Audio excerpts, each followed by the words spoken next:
Hey, what's up guys? Dope as Yola here. I just wanted to take a moment to introduce one of our new sponsors. So introducing to the podcast, this is Tushy, hellotushy.com. This is a bidet system for your home. And I'm about to tell you exactly why you need one. All right guys, let's be honest. Toilet paper works, but not always. Sometimes your ass is still dirty. Don't lie, it happens to all of us. Yes, I understand that bidets seem kind of weird because it is water going directly up your ass, but it's way fucking cleaner. Also think about this. During the pandemic, when everybody was out there searching for toilet paper, don't you wish you were at home with your own bidet from Tushy instead of fighting over toilet paper? So join the club and go to hellotushy.com and don't be a stinky ass fool. The water. If you follow our podcast, you already know the second we got this sponsorship, we're going to do a wild ass commercial. That is what I thought of when I was falling asleep the other night. I thought, you know what would be funny? Me shitting. So introducing one of our new sponsors, guys. This is Tushy, hellotushy.com. This is a bidet. This is the shit that you used to see as a kid on TV, like those rich ass motherfuckers got bidets. Now you don't got to be a rich ass motherfucker to have a bidet. So let me blow your mind on the product that will blow into your asshole. You like that one? Best sponsorship ever. I didn't realize how dirty it was until I read some of the talking points and went, oh, you're fucking right. When you step in dog shit outside, don't you wash it off?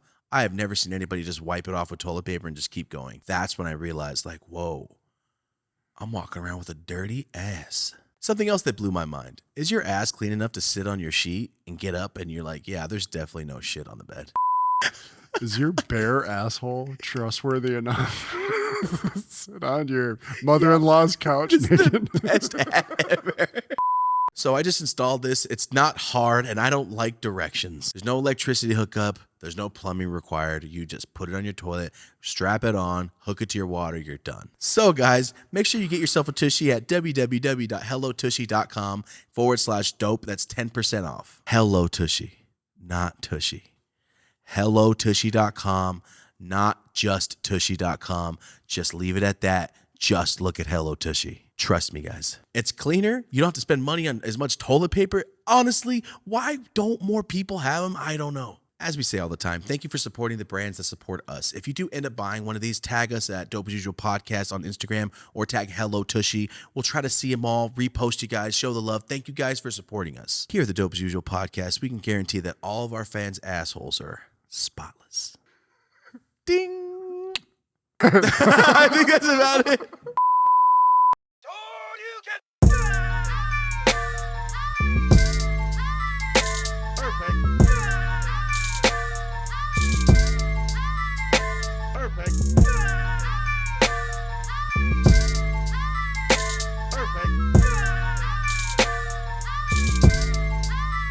Hey, what's up, everybody? Dope as Yola here. Thomas, whatever you want to call me. Welcome back to the Dope as Usual podcast. I am here with Marty. Yo. What's up, Marty? Guys, let's get off right into this podcast. Let's get into this episode. That is the first time I think I didn't mess up just talking about the intro. Usually I go, hey, can you start it over again? So, all right. Episode 28, I finally nailed it, okay? Here we go. And I didn't even do the intro. We're here to talk about life, drugs, accomplishments, problems, and everything in between. There we go. One take. Oh, yeah. All right. Guys, this is episode 28. It is Friday night. Usually we film on Tuesday, but we, for the first time, had a guest kind of cancel, so it's all good. It's all right. We'll get it going. Just the scheduling just did not work, man. It just didn't work. It didn't work out. But, here we go, guys. Episode 28. If you tuned in last week, thank you so much. That was the longest episode we ever did. Oh, no. That's the longest solo episode we've ever done. Yeah. Right? Yeah. Because your mom went like 4 hours. 4 hours. Right? But that was me talking shit to my mom. So, yeah, guys, thank you so much for watching, for hanging out. We going to get right into this first topic. And the first topic is we just got approved for our 100,000 subscriber plaque. Holy shit. YouTube's actually like, yeah. Good job. I can't believe it. I can't believe they said it would took 3 weeks to approve us. Mm-hmm. Yeah. It usually takes 48 hours. They did it though. I thought they were fucking toying with us. I thought they were fucking with us too, man. I really did think like, we'll get back to you. It's taking longer than expected. We'll get back to you. What's the email you use to sign up? Like, bro, what are you looking for? You're just waiting for us to, fuck you. I think they were trying to find any reason, but thanks, YouTube. We appreciate that shit. Thank We're just trying to be like everybody else out here. We just want to be like the regular kids, man. All right? We just want to get the same things everybody else does when they hit those milestones. So for people that follow YouTube, getting the plaque is awesome. I mean, having any platform say, no, you're okay, you could stay here. That's what I'm like, because I get to lead off everything. I've never got a plaque for all the dopest Yola shit. So it's weird to see it. It's weird for it to happen, but it's more significant cool. because of everything we've gone through. And because we set out to be like, we're going to make something they can't fuck with. This is unfuckwithable. Sorry, I had to blow my nose. That was the whole goal behind the fucking podcast, because we already have to treat your shit so different. Like on the dopeasyola.com, for instance, we have to have a whole backup copy of the video loaded up on the site in case the channel comes down. We've been knowing that. And Vimeo kicked us off. Yeah, that was some extra shit. When do you have ever heard of that? Yeah, not unless you're on some fucking far right conspiracy theory shit. But anyway, it's all good. We got that shit all worked out. And we're in the good graces of YouTube here. So we're just, Thanks, YouTube. They demonetized the last episode, even though all we did talk about our families and shit. The last episode was so special. YouTube, get your fucking shit together for that one. I know we're on the 10-minute nice guy clock, but goddamn, what other podcast in recent history has generated that type of like community around like just people all tapping into the same vibe like that? Yeah. But it's all good. You guys make it happen. Thank you very much. The Clips channel is booming. We've uploaded like 25 clips in the past week. So go watch it, all right? Clips channel is the highlight reel of this. If you don't have the attention span to watch the entire channel, just go to Dope as Usual podcast clips. Same shit.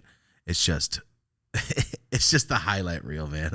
I was going through some of them the other day. They're ridiculous. They're ridiculous. And we're still trying to keep them super clean. Yes. Like, it could be our best possible, like we're trying to not like selling crack or something crazy, even though it might have to do with selling crack. Yeah, I don't know, but it's cool. Clips channel, guys, thank you so much for watching. Thank you for supporting this episode. You know how many times I said let's keep it an hour and a half. Today we're gonna keep it an hour and a half because we have to edit this bitch in one day. We usually edit it in 5. So we're gonna keep it an hour and a half. I have my list tight. Last week was the first time we never did any notes. Look what happened. And the last story time I did, no notes, didn't write shit, just went, you know what, let's go. Because usually I had to go, don't forget to talk about this. Don't forget, because I'll be caught up in a story and completely forget to talk about my friend that got arrested at the same time or something crazy. There's things we want to hit on. Yeah, I always forget. So when I go back and watch my first episodes, I'm like, bro, there was like 15 more minutes of shit I forgot to talk about. It's not like I forgot about it. I just forgot to talk about it. Or there'd be a lot of times where you notice how I mumble and talk, my words bleed in together. Sometimes I can't make that cut, so I'll leave the whole topic out. Because I don't want to be like, just jump ship on the whole thought. Yeah, I've cut off I did it today. I gotta stop rolling my motherfucking words together, but that's how I talk. So there's no possible way we're at 10 minutes. No. Okay, fuck, I just want to smoke that joint so bad. Okay, today for the first time, one of the first times in my life, I fell asleep for like an hour and a half in the middle of the day. So now I woke up with like a whole new day. It's all weird. So here we go. Guys, this episode, like I said, we're keeping it tight. We are going to do an hour and a half today. This almost feels like a recap, quick get together between that last epic episode and this run of guests that we're about to go on. Let's you know what? I'm going to switch my notes around. Let's talk about the guests right now instead of the end. Next week, we film Goblin Eric Kahn. We're going to have our first ever 2 guest setup. Special event. It might be the last episode on the set, right? I hope. Maybe, possible. We're moving sets, but it's going to look the same, so you won't know. It's just going to be not hot and dusty for us. So next week, Eric Kahn and Goblin, same episode. I'm still planning. All right? I'm still planning it out because Goblin's a story machine, and I want to hear some more shit. So I'm trying to figure it out. Like, mix our 3 personalities together is going to be a feat. It's a little hard to do, but I don't know, I'm man. excited for it. It's going to just go, I think. I'm excited. This is the Weed Tube episode, basically. Like, this is the YouTubers of weed. You know what I mean? Like, this Mount Rushmore. This is the one, man. I'm excited. So we have Goblin Eric Kahn for everyone out there wondering. And then right after that, we locked in Brian. Right after that, we got Brian Callen. Marty's been working with Brian Callen for I don't know how many years. 50. So yeah, we got Brian Callen coming in. For those of you who don't know Brian Callen, he's a comedian. I know him as Cabana Boy because I've been watching Mad TV since I was born. I just know it's Cabana Boy. And I'm not gonna even talk about it. It's Cabana Boy. The fucking you know exactly who he is. You've seen Hangover. You know who the guy is. He's a funny motherfucker. Before I started working with Marty, I saw him at the Comedy Store. I was like, yo, this guy's funny as fuck. So I'm excited about that. So Goblin, Eric Kahn, then right after that, Brian Callen. Then we're going to get into some motherfucking stories because the next guest after that is Freeway Rick Ross. And if you don't know who Freeway Rick Ross is, he's the real Rick Ross. The Rick Ross rapper stole his name from this guy. Because he thought he wasn't getting out of jail. Out of prison. Yeah, he thought he was staying. So this guy is pretty much America's biggest coke dealer. Right? He was working with, what's the Contra, right? I don't want to butcher his story. Yeah, I don't want to fuck it up, but I know he was running so many bricks. He got life. All right, so we're like a real deal drug trapping ass motherfucker from LA. I posted a picture with him the other day, coincidentally, just like a throwback picture, talking about his story, letting people know, hey, go listen to his episodes on Rogan because they're epic. And like, just not to give away in his story, but even in the caption I wrote, he couldn't read going into prison. He got a life sentence involving corrupt parts of the government that was trying to put him down forever. He had a life sentence. He couldn't read, taught himself to read in prison, found a loophole, got himself out of his life sentence. People in the government, all this other shit, it all got exposed, whatever, gets out of jail. This fool, Rick Ross, the rapper, has stolen his identity and his likeness and his name and is out there the biggest crack cocaine rapper out there, and then gets sued and acts like he doesn't know who Rick Ross is. So it's this crazy ass story, and not to mention he's all deep in the weed world and all this shit now. So it's gonna he's be out awesome. and got a brand, which is the best thing he could have fucking did. Yeah, the best thing he could have did was come out and go legit. Yeah, I mean, shit. Look what at a him. story, like, bro. Yeah, oh my God. I'm barely. Yeah, I don't even want to scratching tap the surface. into it. This is not even a spoiler alert. There's way more beyond There's that. so much. I mean, I've watched a part of the documentary and holy shit. Yeah. He is the movie. Yeah. He is a movie. He's a movie, bro. Wow. And fucking, I always wanted to talk because one of my favorite movies growing up was Blow. That's why I really want to start selling packs. The reason I took those zips on the airplane, because when I remembered he was talking about the false bottoms and the cocaine case and old habits hard to break. He was talking about the underwear. I'm like, I'm pretty sure I can get away with some weed. And that's why I took the weed on the plane, because I'm like, you know what? George Young can get away with this. What a dumbass kid. And I met the real guy like I was 5 years ago. I was in a Cannabis Cup and I was walking by the bathroom and I see this guy just posted up. I'm like, that's fucking George Young, the real George Young. And it really was him. Yeah. He got out and started writing books and doing cannabis community stuff. And he just recently passed away a couple months ago. Maybe even a month ago he just passed away. Yo, my timeline's probably fucked. It was a year ago and shit. But yeah, he just passed away. But I remember I looked down like, thanks. Thank you. Because you started this. You got me into like, you know what? Pretty sure I can go stash all this weed at school. I'm pretty sure I can get away. I think I can get this 10-pack. I think I can make this drive. Inspired you to cross that line. Maybe it was bad, but I used to watch it every day. Every day. And Ram Jam, Black Betty by Ram Jam was my favorite song at the time, because when he was walking through the airport in all white, I'm like, yo, this fool's the coolest guy ever, bro. And that's how I started selling weed. I'm not kidding. But Freeway Rick Ross kind of reminds me of the George Young, except the coke route. Except he got out. He got himself out. Not to mention, he was doing this shit in South Central in the 70s, South Central, 80s. Not even all in the not even in the gang life and shit. Just like it's like, yo, that fool makes money. Don't fuck with him. That's kind of how I looked at it. But we'll find out, okay? And I've met him before. He's a very nice dude, like a super upstanding ass dude. So I'm excited to talk to him. He's out there all the time, hustling his books and all this shit. Yeah, his book. He's got his weed going. It's in the shops, all that shit. So Eric Kahn, Goblin. Right after that, Brian Callen. Right after that, Freeway Rick Ross. And that is going to lead us up until like mid-September-ish. We don't want to say anything else. We'll just tell you those next guests. And we appreciate you guys. When we throw something out on Instagram trying to get somebody's attention, we appreciate you guys tagging them and shit, because that's one of the main ways that we can get people that are kind of out of our reach, or people that would be great guests, but we don't have the ability to just get at them. You know, because a lot of people ask, like, why don't you just get this guy? Like, why don't you just get this guy? Help me.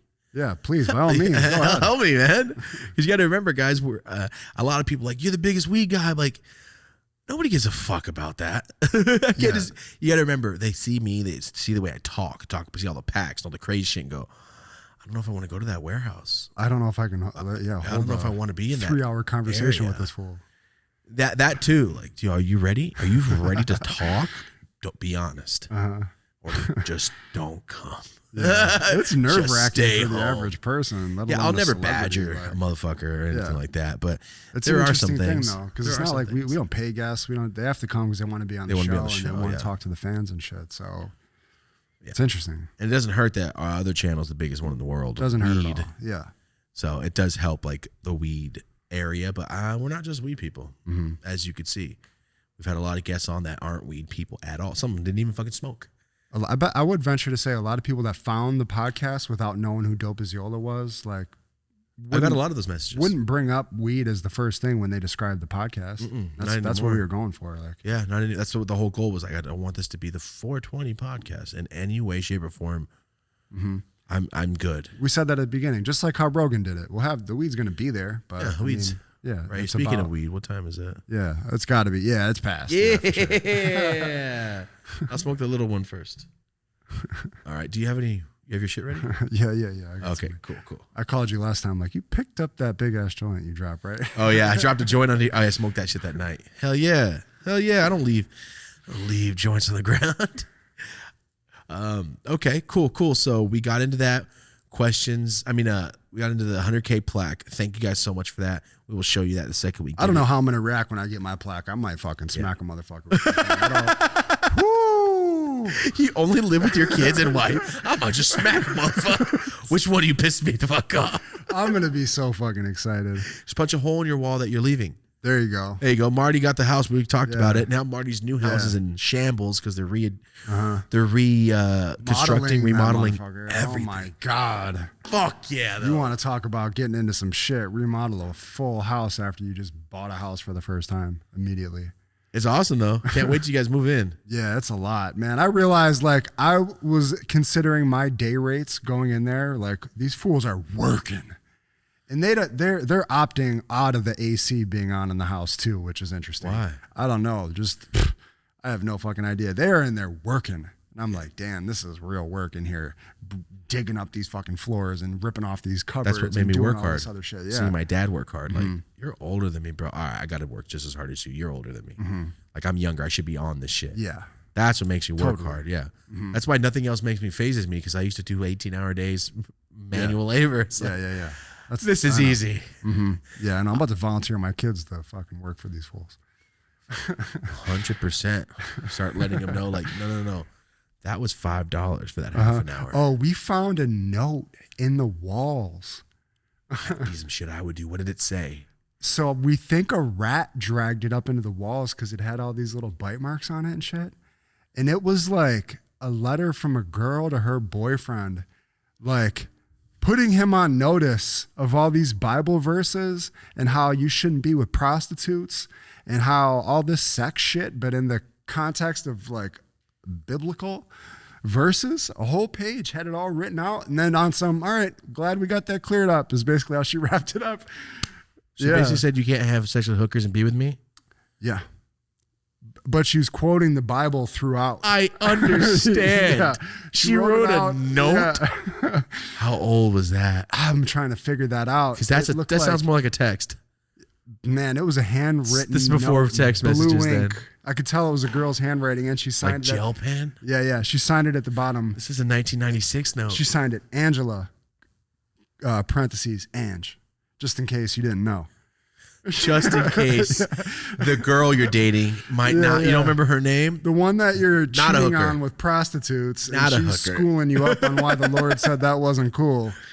Her, if you didn't remember. Like, I'm so glad you, wow. Yeah, I know. I just remembered that. I know. That was fucking hilarious. I've threw a note in a wall before, but it's just like, hey, shit. Just to fuck with somebody. You have no idea what happened in these walls, in this room. Oh, fuck. That's scary. Well, I told you a couple months ago, someone sent me a letter. I tell you the letter. Oh, you were here when I got the letter. someone sent me a letter to my house, to my P.O. box. And I went, how the fuck did you get my P.O. box? Okay. I thought it was a weird fan that wrote some weird shit because the shit was off. You guys ready? It was just quoting all these things about Mother Nature and death and this and all this shit. All the letters had been like coffee stained, crumbled, put dirt, so they looked old. Like, and deliberately? Yes. And I'm reading it and I'm like, huh? Why? Death? Who is this? Yeah. Why did I open this? And I'm like, I'm going to text my sister because it's probably her. And I text my sister, she's like, what are you talking about? I'm like, oh no. Fuck. Definitely anthrax. Man, for real, it was like Mother Earth and death and the way she becomes this. I'm like, oh no. And then like hours later, my sister just starts texting me exactly what was in the letter. And I'm like, you fucking bitch. And then when I got toward the end, it goes, so you sent me a letter, you creep? Why did you send me this? And I'm asking, like, so what does this mean? And then she just texts me a link from Batman Forever with Uma Thurman, and it's Poison Ivy. It's her speech when she goes into the fucking ball. It's her whole fucking dialogue. And I'm like, bitch, I didn't get the last letter. She goes, oh, I sent 2 letters and the last page was in that one. I go, I would have understood what she was talking about if it ended with Poison Ivy. But I didn't get it. Imagine her speech from that movie. Creepy. And the last letter was missing. The last page. Because it wouldn't fit. The letter was stuffed. Oh, yeah. Yeah, that's... I got it days later. That's sick. I threw it away immediately. And then she's like, you didn't keep it? I go, bitch, I thought it was a weirdo. And why would I keep it? Just text me this shit, bitch. That's all I kept thinking. Don't ransom note it. That's what I said. Yeah. Don't ransom notes things to me like a crazy fan. People really write crazy random. Like I manage Rogan's Facebook. Like I was telling you, people write crazy ass random shit in like that all the time. For sure. God has called me. Meet me downtown so I can all that type of shit. I get the shit in the comments of YouTube. Yeah. It's just magnified like the entitlement people have. Unreal. You should give it to him because my name is Kevin and I've done things. All right, Kevin. I get people like that. Or at least you could do is reply to me. And I go, you're one of 50,000 messages. I just saw it. Asshole. I was asleep. I woke up to check messages and I'm a piece of shit. At least you could do reply to me, you fuck. I get that all the time. Yeah. And I always reply, eat a dick. That's tough. Could you? I mean, imagine when we were kids. You're sitting there. I'm laying there. I got my early DMX going. Imagine me sitting there feeling like I could just write him a comment and sit there and wait for him to respond. You're a bitch ass fool for not responding. What? These fools had fan clubs and shit you'd write into back in the day. And hopefully get a fucking generic letter back. You're not getting dick back ever for anything. You got to remember though, it takes for people you guys like say I wrote Adam Sandler. I'm like, yo, you didn't answer. I wrote you 12 times. It's like, bro, he's Adam Sandler. You imagine how many things he's got to do. Imagine how many things you got to do. Now imagine him. Times that by 50 because you don't know what you're dealing with. Then go, I can't even go to the store without getting fucking mobbed. And then go, oh yeah, I have kids and a wife. You don't have time to check fucking messages. Okay? And if you're on your phone, by the time you have your downtime, you're with your wife and kids, they're going to go, can you get off your phone? You're rarely here. Oh my God. Think about that. Yeah, of course. I mean, I feel like that's obvious to people. Like, but no, it's not. Yeah, people really think that you're just sitting there. You know what, Mike? Fuck you. No, Mike. Charles, or whoever your name is. Yeah, fuck. Having direct access to the people that you like watching is a new thing. It's new. It's brand new. I feel like we're the first generation of that. That's how I built Drastic Graphics. I built this. Yeah. Respond to everybody because everyone took the time to talk and watch. So I got to take the time to talk and watch for 500 million fucking times. You're unique though because nobody else does that. But that is why this community is so tight. Strong. Yeah, I remember fools from fucking 10 years. I've explained that to celebrities and they just give me a blank stare. Because they're like, well, do I get paid for that? Like, no, bitch.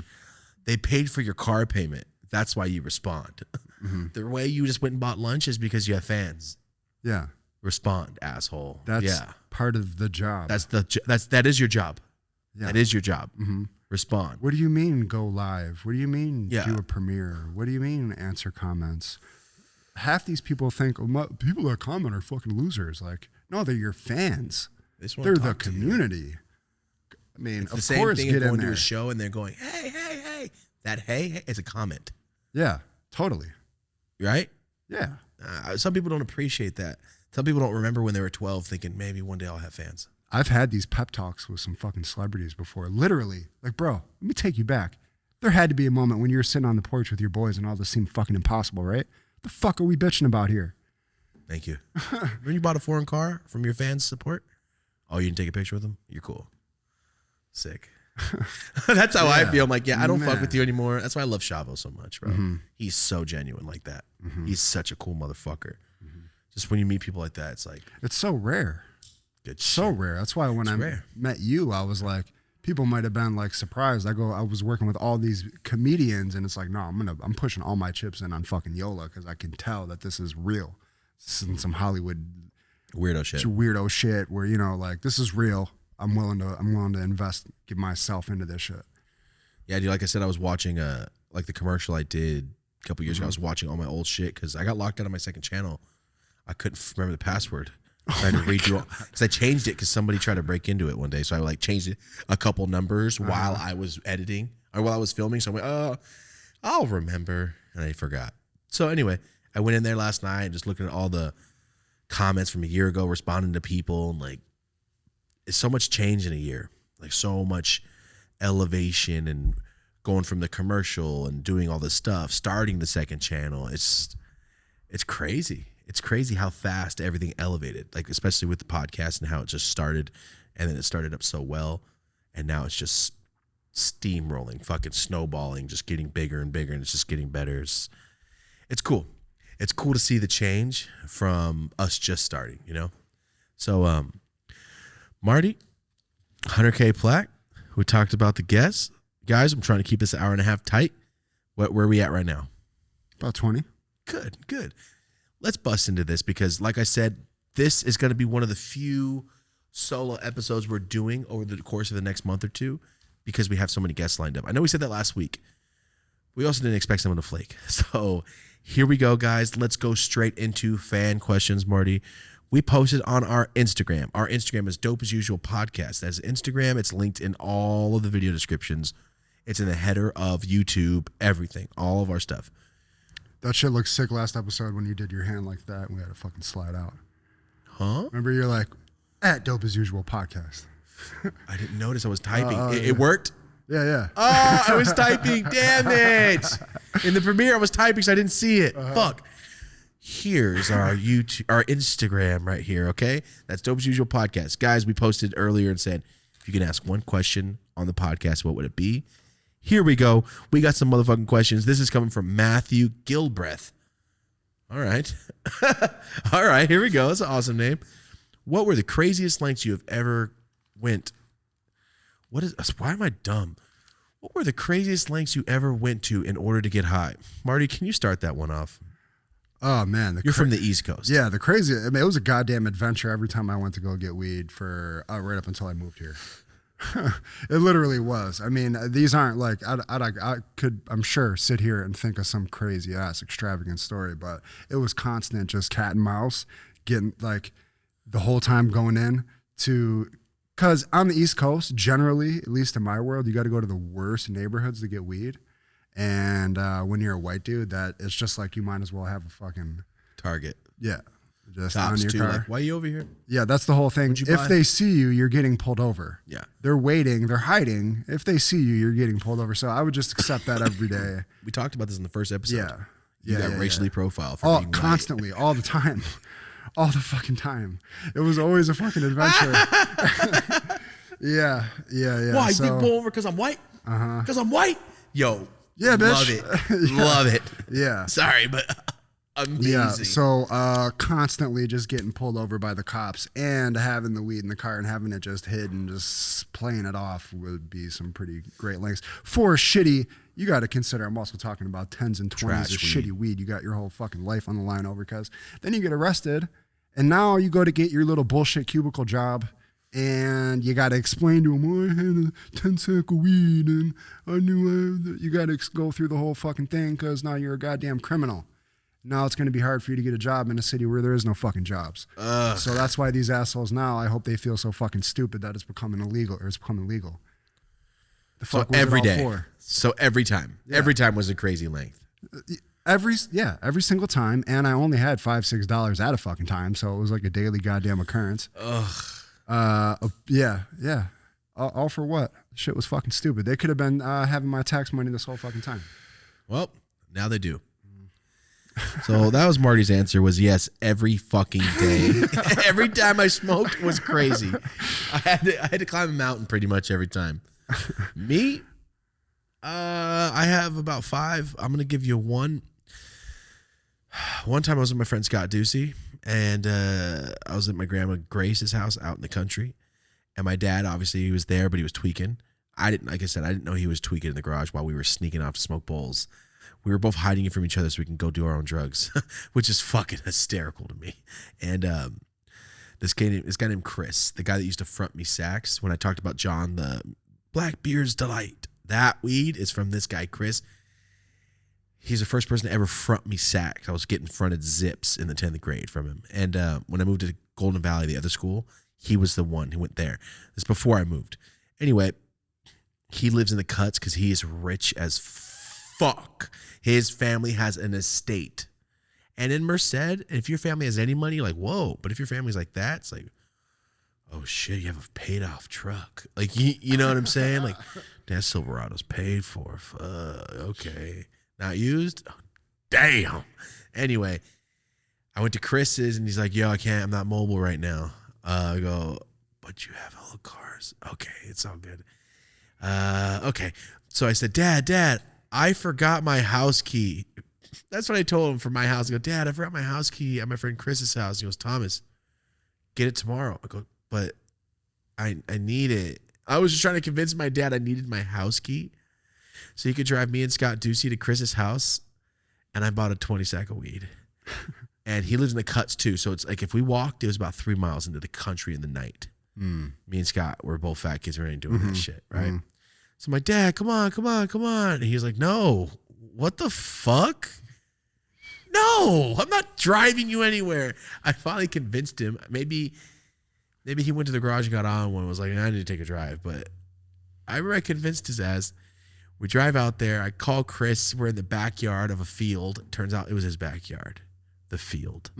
He's got a yard. And there's Chris in his fucking Abercrombie hoodie. And I'm like, damn, this fool's just got money. This is crazy. You know, he's selling sacks to buy alcohol on the weekends, I bet. You don't even need this money. It's crazy. You know, like one of those kids. That's a completely different thing. Whole different lifestyle, man. He pulled up in a nice truck on 10th grade. You know, right when he turned 16, like he pulled up in the truck. He's that kid. It means your parents have their shit together. Well, they own the concrete company or construction. I won't say the names, but you already know who I'm talking about from Merced. And I'm walking through the field in the night, and he appears out of like the bushes, and I'm like, oh, what's up, man? He's like, oh, what's up, dude? I'm like, thanks, dude. Later. And that was it. He walked off, and I'm like, I wonder what it's like to grow up like that. Like, you know what I mean? I remember walking away like, wow, that's pretty cool. Yeah. It's pretty cool. This shit is optional for him. Yeah, this is not even like, you don't have to. Wow. Walk back. Scotty gave me his house key before I went in so I can come back with a key. And I'm like, all right, thanks, Dad, I got it. And it was that fast. So it was like, you might have actually just got a key. But my dad didn't believe that. But he just let me think that he believed it. Me and Scotty went back, made a can. Smoking a bowl in the wind of the out like we're in the country, my grandma's, so it's like open your jacket and cover that wind, motherfucker. We're in a field. You ever try to fucking light a blunt or some shit? It's snowing and shit. Light a can like that. It's like this. Yeah. And you're like frustrating thing. Your fingers burning. And you're having someone do this so the bowl doesn't fly away. Yeah. We're fucking cavemen just trying to smoke weed. And my grandma's in the field, so she looks down and goes, what's that? What is that? See our faces just light up every couple seconds.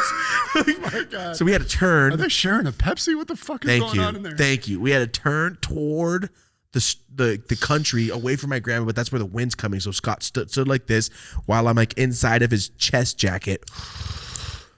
That's dedication. Yeah, so that's one of the times. So yes, Matthew Gilbreth. That's fun. Yeah, that's one of the links I went to. I lied to my dad. I have a couple stories I never told in story time that I have some crazy ones where I have my dad. I left my key. I've used that twice. I've used that twice now.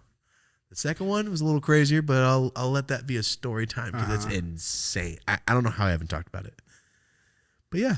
I used to do stupid shit like, because April doesn't smoke weed. So I was smoking weed. I was always like, it was always like this annoying issue. So I would always be getting the weed on the low and shit. I mean, she doesn't smoke weed. So like, it's just, okay. It's only annoying to her. Got you. But I remember we'd be like walking through like the grocery store and be like, I hit the bathroom real quick, go outside. The dude's waiting out there. Good looking. Oh, to buy weed. Yeah. Yeah. Like, yeah. Navigating this shit through the fucking. I'm in the aisle. Let me know when you're outside. Oh, yeah. You know how many times I've done that? That type of shit. A lot. Yeah. Stupid shit. For sure. Even now. Oh, we talked about this before, but it's funny. Every time I call you and I see this guy, I'm like, oh, you're buying weed. Because he'll like answer the phone. Oh, I'm just going outside to meet this guy. And thank you, sir. That's what I always hear. Thank you, sir. The same thing every time. Thank you, sir. I'm like, oh, you just bought weed? Yeah. It's so nice. You used to have all these relationships with these Now you just randoms. call a delivery service. Yeah. They fucking pull up like a goddamn DoorDash in fucking 20 minutes and you're like a fucking gentleman. Thank you, sir. Yeah. Before, I mean, you know, it's like you gotta hope that you have a plug, and then you gotta hope the fucking plug has it, and then you gotta hope that the fucking plug is available, except for and then ninth you gotta grade. taking you around, and then now you're sitting there waiting and all this shit. I was blessed, bro. Yeah. I never had to do that. I was the guy going, I'll be there in a couple minutes. Yeah. I was the guy. Yeah. Okay, question number 1. We could have did an hour and a half on this one, I feel like. I know. I had about four other wild ones. Dude, it's crazy because I'll unlock a part of my brain and go, bro, let me tell you a story. I was gonna say you just realized you had a story time in there. Yeah. Because I forgot. Richard Scott. This kid helped me with my weed. He ended up like going on a high-speed chase. I saw him on the news like a couple years ago. High-speed chase in Merced and all this crazy. I'm like, yo, I used to smoke weed with this kid. Wow, now he's in the fucking news. Shit. He was cool though. That'll be a story time. On to the next question. Ready? Half-baked 760. That's a big ass joint you got there.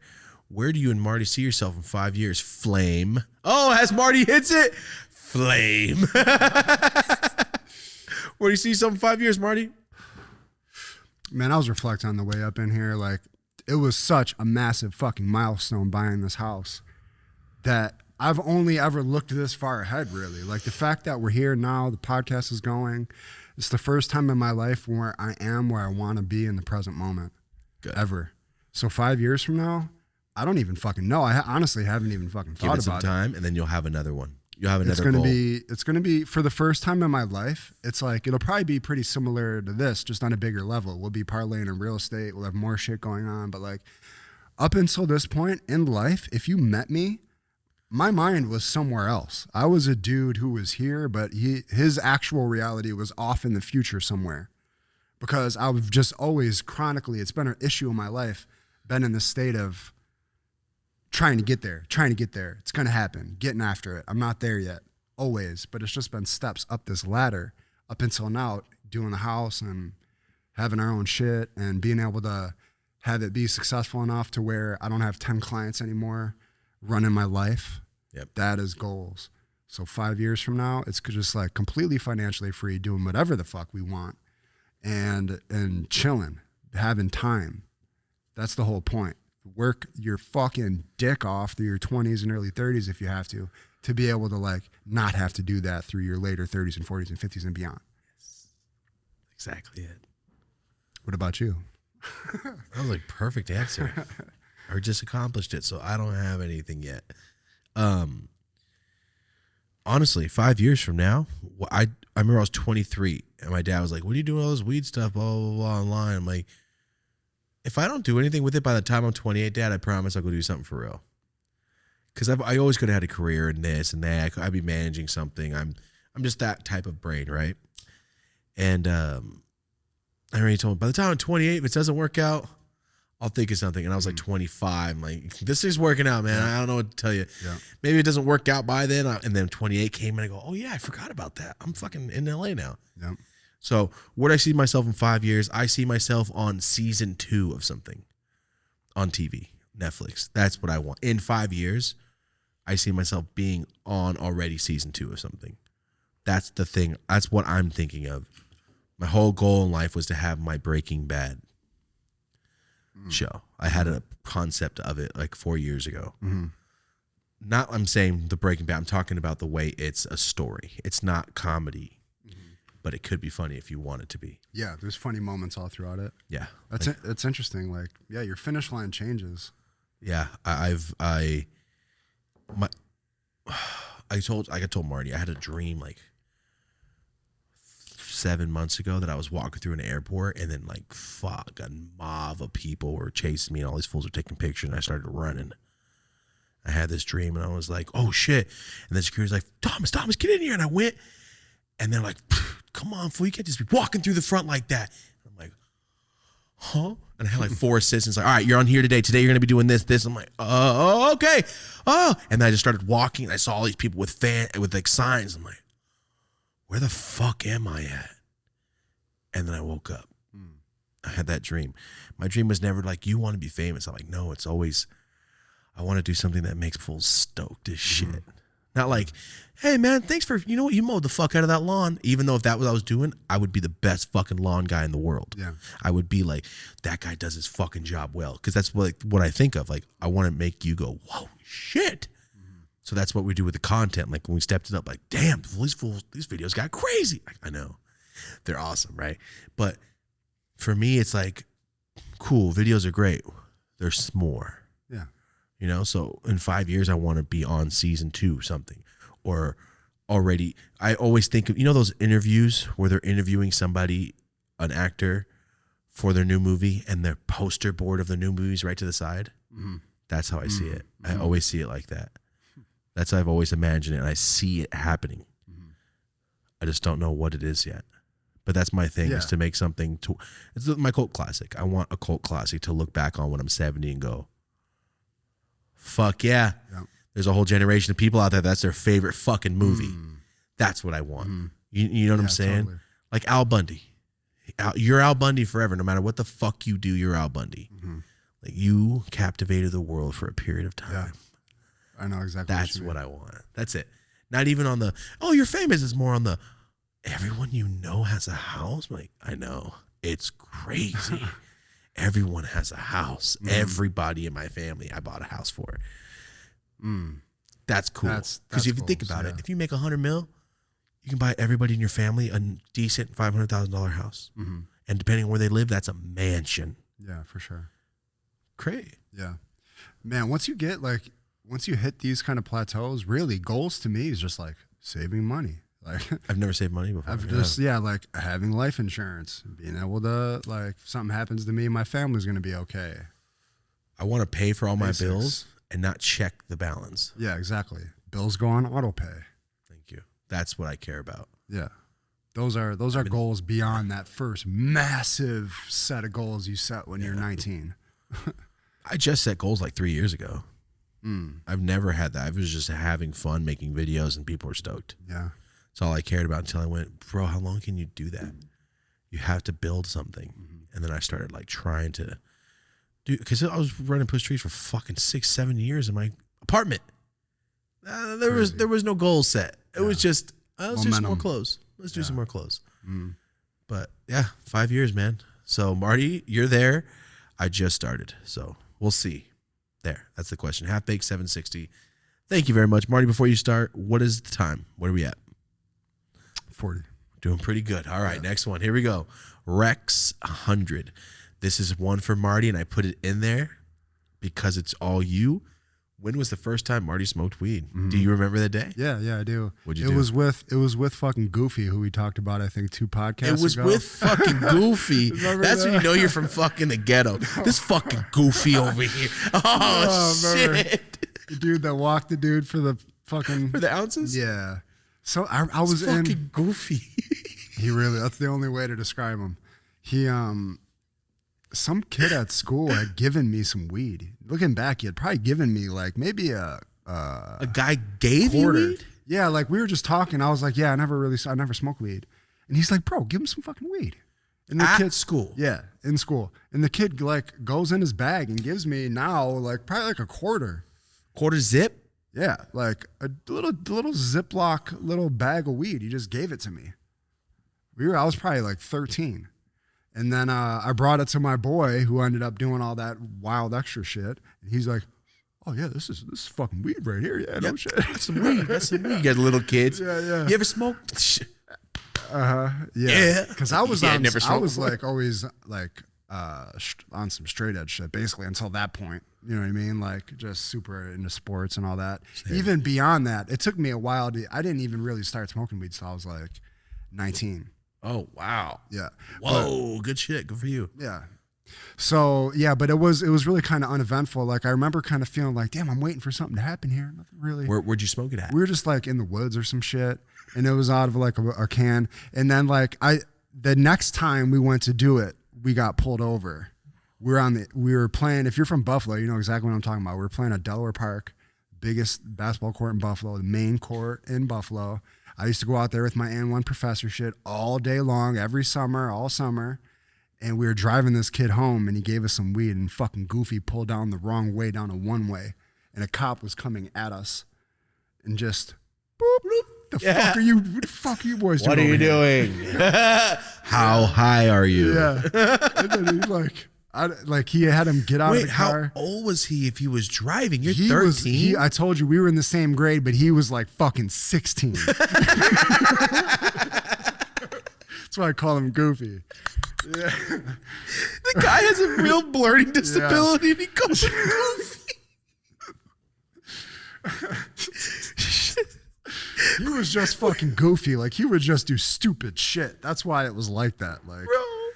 he's the one that was in the bathroom lighting all the toilet paper rolls on fire. He was in sixth stupid. I grade. get that, but Yeah. he was in the same grade.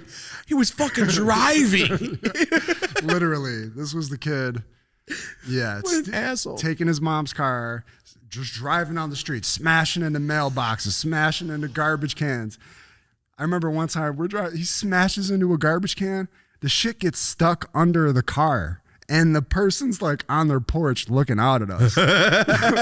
I'm in the back seat. He's like, "Bro, get the fuck out!" The kid in the front seat hops out, rips the garbage can out from underneath, throws it, gets back in, keeps going. Did the person even say anything? Yeah, I'm pretty sure they were fucking yelling at us and shit. But How amazing is that? all types of goofy ass stupid shit like that. But if I saw some kids doing it, I'd be like, you know what? This is going to be a story later on in your life, bro. Just keep going. Just keep going. I'm not going to fuck you up. Go. Yeah. If you hit my car, then I'm like, nah, your parents got to pay for this. I'm sorry. Yeah, on some good burger shit. We like, scratched the work all surface. summer. We were terrorizing the fucking neighborhood for a couple summers there. Oh, you did tell me I terrorize a neighborhood I'm not for even gonna summers. get into Yes, it. we'll It do was it another fucking time. horrible. You did tell me about that. But he was the one that first put me on the weed, and then some years went by.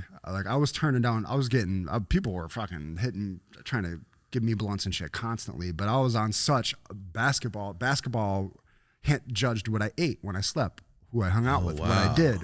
My whole 365 was revolved around basketball. I didn't eat fast food until I was like 20. Damn. Like I would never deviate. It's the Good only reason shit. why I kept making the team and shit.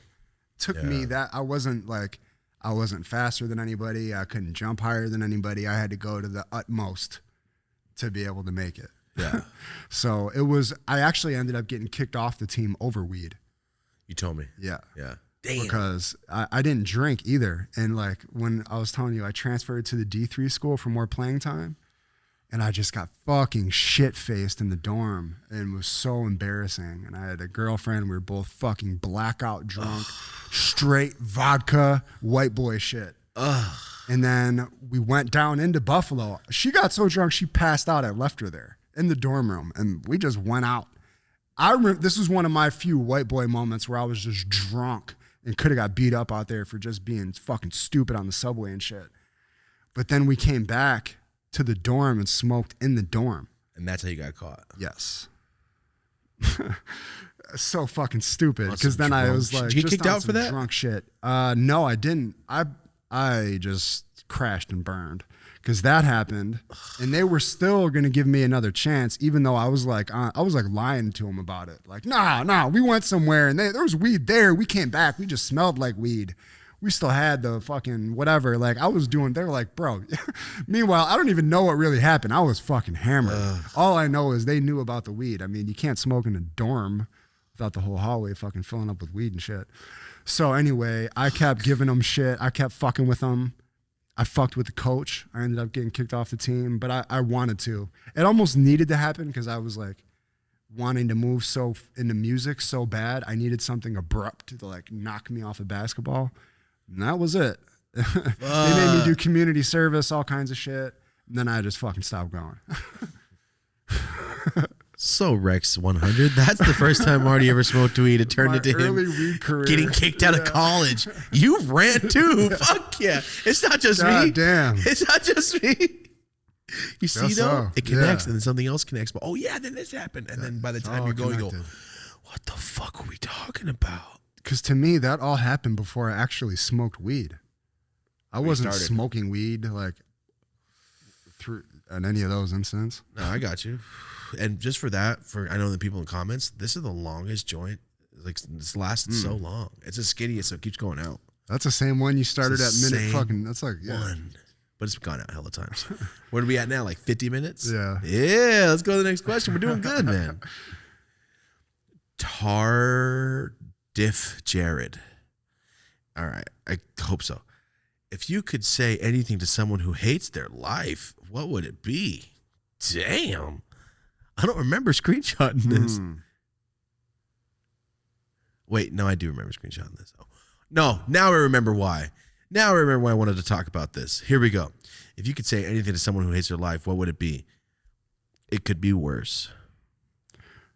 Ooh, I'm holding back a big fucking rant right now. Here we go. You should start in, and I have some shit. Because look at, there's a lot of people that are dead that wish they could take your place. People like, I hate my job. I hate this. I don't like my family. There's other places. Oh, I don't like where I'm at. My school sucks. Stop going to school. My job sucks. Get a different job. It's not that easy, but it is. If someone held a gun to your head and go, you're not going to the school no more and you can't hang out with these friends because they're bad. All good, bro. Because in 6 months, you're going to go, holy shit, I forgot I used to hang out with those people. You know how many times I've done that where I go, oh, I remember I hung out with him for like a whole summer every day and I forgot he existed. Yep. That will happen so fast. Whenever I was like 20 thinking, damn, dude, I'll never stop hanging out with you. I don't even remember. I couldn't even put some of the names and faces right now. Like we are like brothers. Like, man, I'm willing to die for this motherfucker. He's willing to die for me. Like we are like and then you tight. forget their name. Then it's like, yeah, all for fucking nothing. Yeah. Sad. Rant. To anybody hating your life, I would recommend watching this latest episode of Rogan with the girl from North Korea. Because I don't know not much about North Korea, but my understanding is not too many people escape North Korea, and she did. And what she described was the most horrific shit I've ever heard. And I didn't watch it. Understanding what some people live through, even in current day, like, is fucking barbaric. Let alone all the people that have come before us. I try to express this to my kids all the time. There's still genocides going on, right? As I'm smoking joint filming this, talking about problems. Mm-hmm. Well, in North Korea, they have mass famine. So there's bodies stacked there's like this girl talked about every day. She said, just as a fish doesn't notice it water, I grew up not noticing all the bodies stacked up around me. And what? Yeah, like she's describing the cycle of, people die and then the rats eat the people's eyes.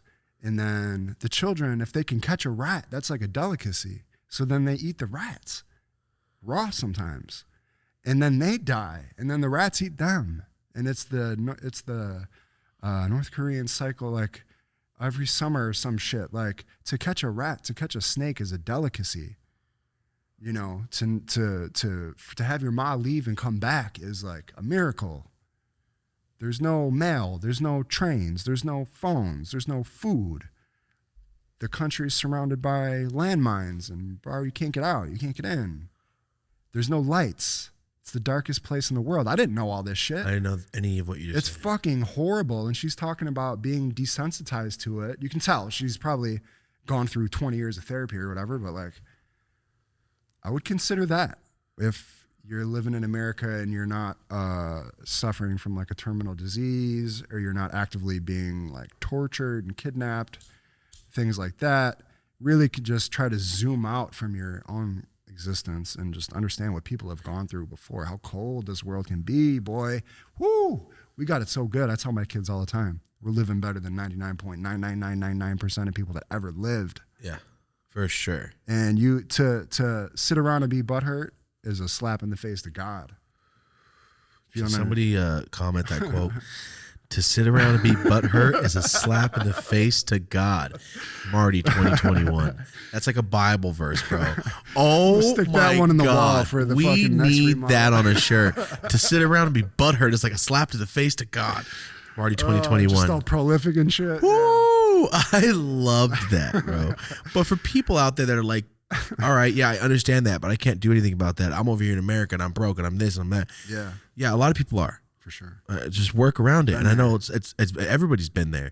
And I'm not saying it's easy. We did it. No, it sucked dick. It took me 15 years to buy a fucking house. Fucking sucks. I understand. I've been hungry as shit going to sleep. All that stuff sucks dick. I understand. But you got to remember, you can always change your surroundings. You can just change it. What happens if you move to Ohio and you're from LA and you hate your life? Move to Ohio for a year. Why? Because when you're 80 and go, you ever been to Ohio? Actually, I lived there for a year. I met this really cool couple. I actually started a business out there. I met these people. I have friends in Ohio. That's the shit you need. You know what I'm saying? You need that flip. That when you're 90 years old and you're flipping through every year of your life, you don't want it to be, well, I sat at this job forever I hated. Change it. Nor do you want it to be like, I stopped where I started.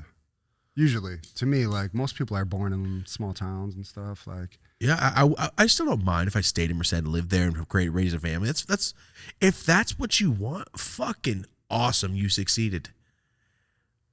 There's nothing wrong with staying in your hometown and living there and working at the mines or whatever, some old typical shit. Whatever they say, I'm gonna work at the coal mines like my dad and his dad and our dad. Like, I get that. That's cool if that's what you like. Come do a vacation every year and just save up your 401k. Like, that's regular shit. That's cool. That's awesome. I envy that on a lot of levels. Because like you don't have the stresses. Yeah. And the fucking deadlines. On the weekend, I go out and jet ski. Oh, man, I would love that. Yeah. There's no days I could do that. Yeah. It's impossible. That's goals. Once every couple months, maybe. Mm-hmm. But then, like, then why are you working so hard just so you could not be free? Like, no. I am the boss. That's the thing that people don't understand. You understand. Like, I tell me when to be done.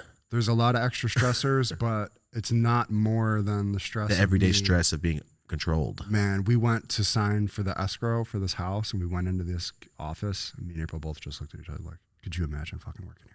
Oh, I hate that 40 hours a week in here with these mindless conversations they're having. Did you watch this last night?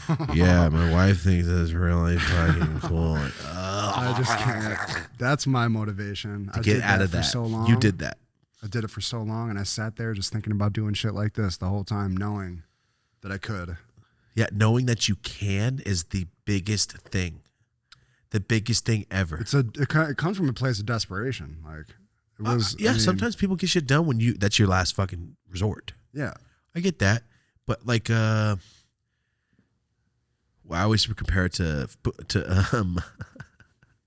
Bronx Tale. The worst thing in the world is wasted talent. Remember he says that shit? That is stuck with me since I've heard it. Like, that's true. Holy shit, that's fucking true. Could you imagine? And I've said it before.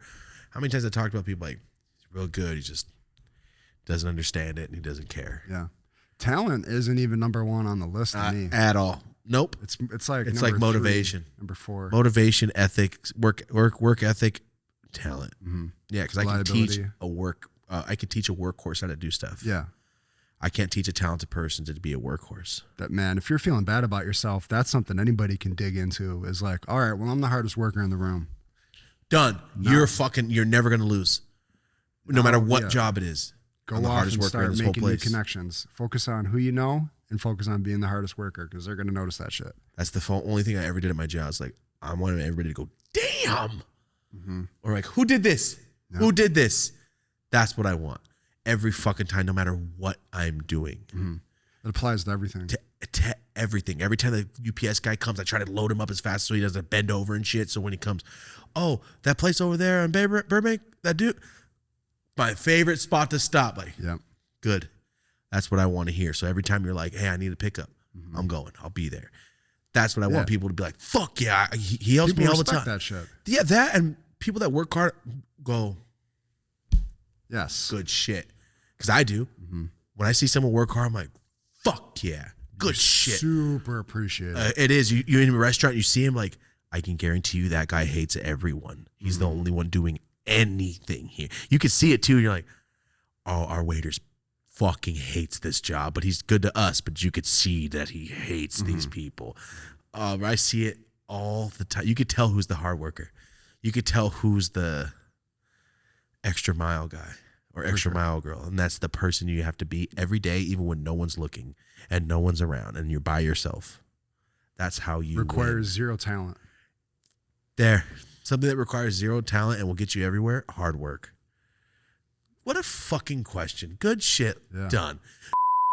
Hey, what's up, guys? Welcome to our mid-roll ad read. This is brought to you by Manscaped. If you watch our podcast, you already know about Manscaped. This is a male grooming tool. Over 2 million people have bought this. 4 million balls, can't be wrong. So if you want to grab anything for yourself or maybe for your boyfriend, hint, hint, motherfucker, use it. Go to manscaped.com/Yola. That's 20% off plus free shipping. And good news for everyone else in the world, Singapore, Australia, UK, Canada, South Africa, there's now worldwide shipping with Manscaped. The newest thing to the Manscaped lineup is the Performance Package 4.0. If you've thought about buying anything from Manscaped, now's the time. The Performance Package 4.0 comes with, I know it's fucking hilarious, it comes with ball toner, ball deodorant, boxers, a travel bag, the Lawnmower 4.0 itself, the nose trimmer. It's the entire package all in one. That's the new performance package. So the features for the 4.0 Lawnmower, this is travel safe. That means it's not going to go off in your bag and scare the shit out of you. It has a light on it. It's waterproof. It's wireless chargeable.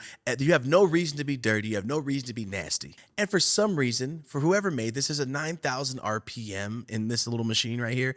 I don't know why. That's some coarse ass hair. So once again, guys, go to manscaped.com/Yola. That's 20% off plus free shipping. Let's get back to the video. Jonathan Dockweiler. Damn. Jonathan underscores, guys. Hit me with some underscores. We don't know where these fucking words start and stop. Yeah, Jonathan Dockweiler 8. Tell us the first time you tried rosin. The reason I put this in there, Marty, because I have a small story I wanted to tell you guys. Rosin. Have you ever smoked like dabbed rosin, really, Marty? Well, you have. You've taken dabs with us before, right? Yeah.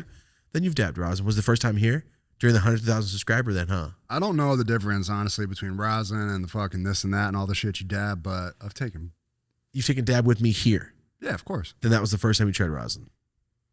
That sounds fair. All right. So that was Marty's time. And all right. The reason I brought this up, I have a small story. What are we at, like 55? Yeah. All right. Yeah. This dude, don't make me do math trying to do right the now. fucking math. I knew that's what you're doing. I know that's the face of. Yeah, sounds about right. I said it before you said. I knew. I'm like, don't make me do math. I knew it. That's a quote from Marty. All right, you're gonna make me do math out here. All right, cool. Yeah. So the reason I wanted to bring this up, the first time I ever tried rosin, the first time I heard about it, I need to tell you guys. You ready for this? I lived in Merced at the time. I'm not going to say who, and I know you watch. And yes, bro, this is the story. I'm going to tell it because I love this story about this guy. Shout out to you, my homie. He's from Washington. That's all I'll say.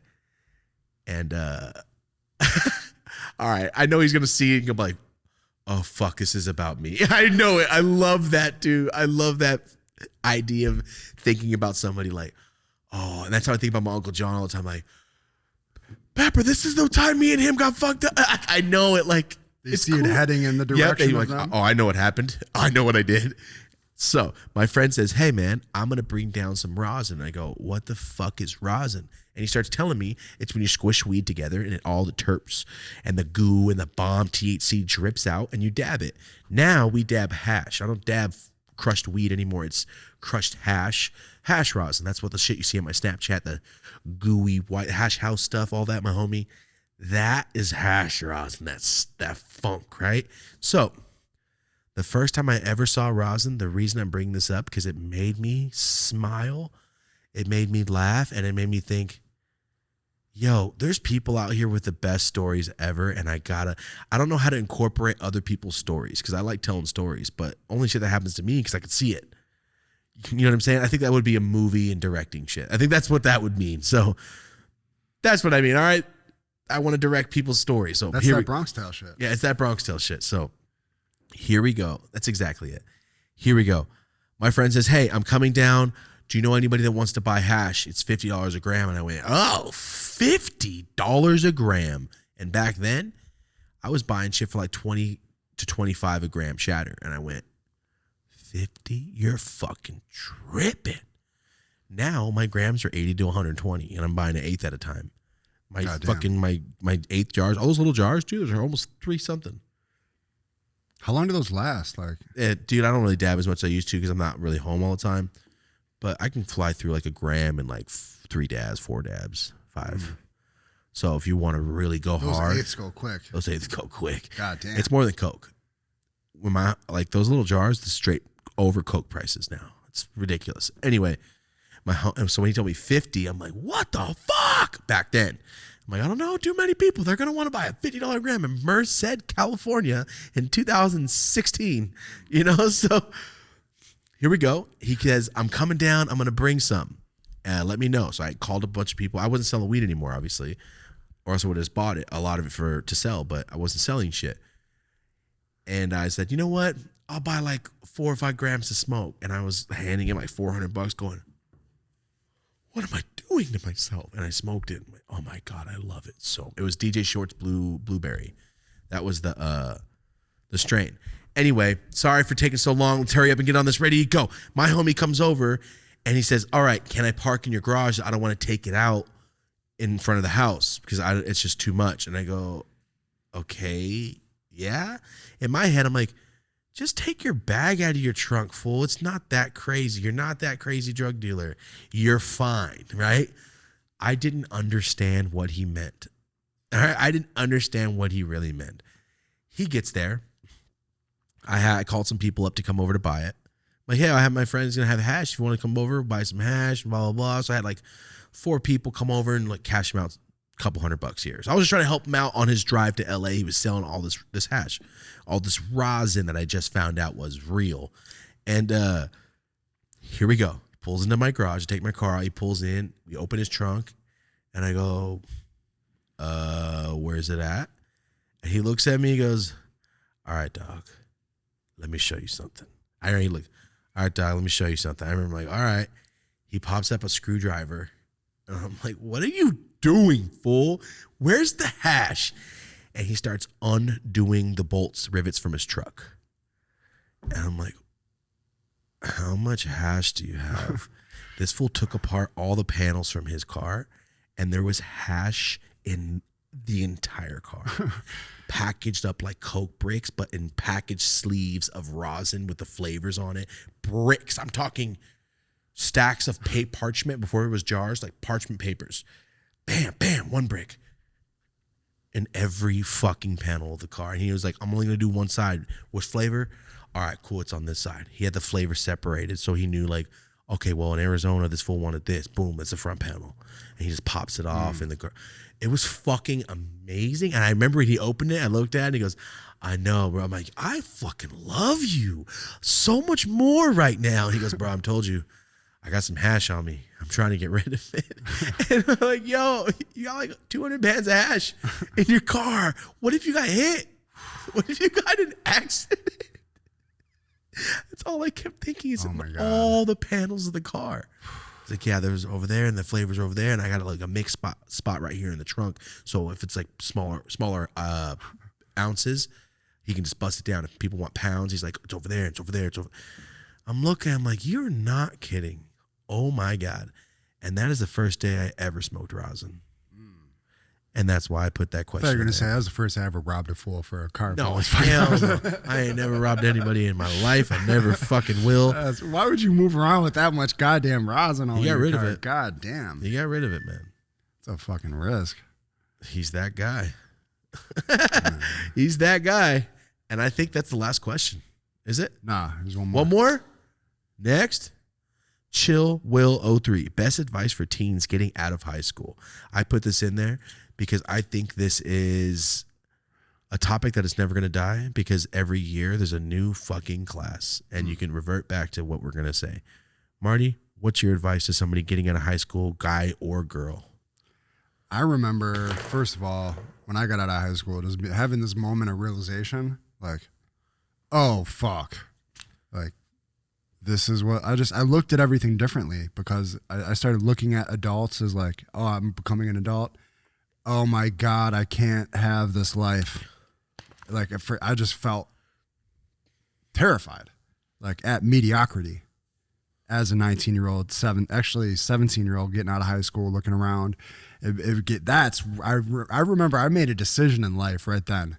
It was aimed at music at that point, but I was like, I knew in my own mind, can't have this. I got to go all in. I remember thinking I got to bet on some 1 in a million shit. That's what it's going to take, but I'm okay with that.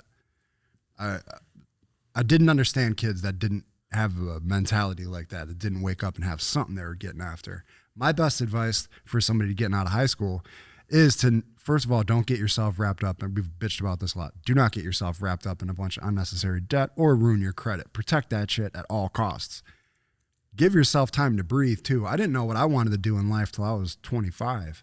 I went and wasted all this money in college, all for nothing basically. You got to find out who you're going to be and understand that this is a whole new chapter now. Your life is just starting and you don't even know what it's like yet. So you got to go out and experience some life before you really can expect yourself to know, because everybody's trying to force it down your throat. Go to college, do what you got to still figure out who you are at that point. You're coming out of being a little kid and experiencing adulthood for the first time. So my best advice would be don't waste your 20s. Follow your gut. Try to explore what your passions are and fucking go for it. Use your 20s. Use that time to go for it. Swing for the fences. If your parents let you still live with them and pay your bills, take advantage of that shit as much as you possibly can.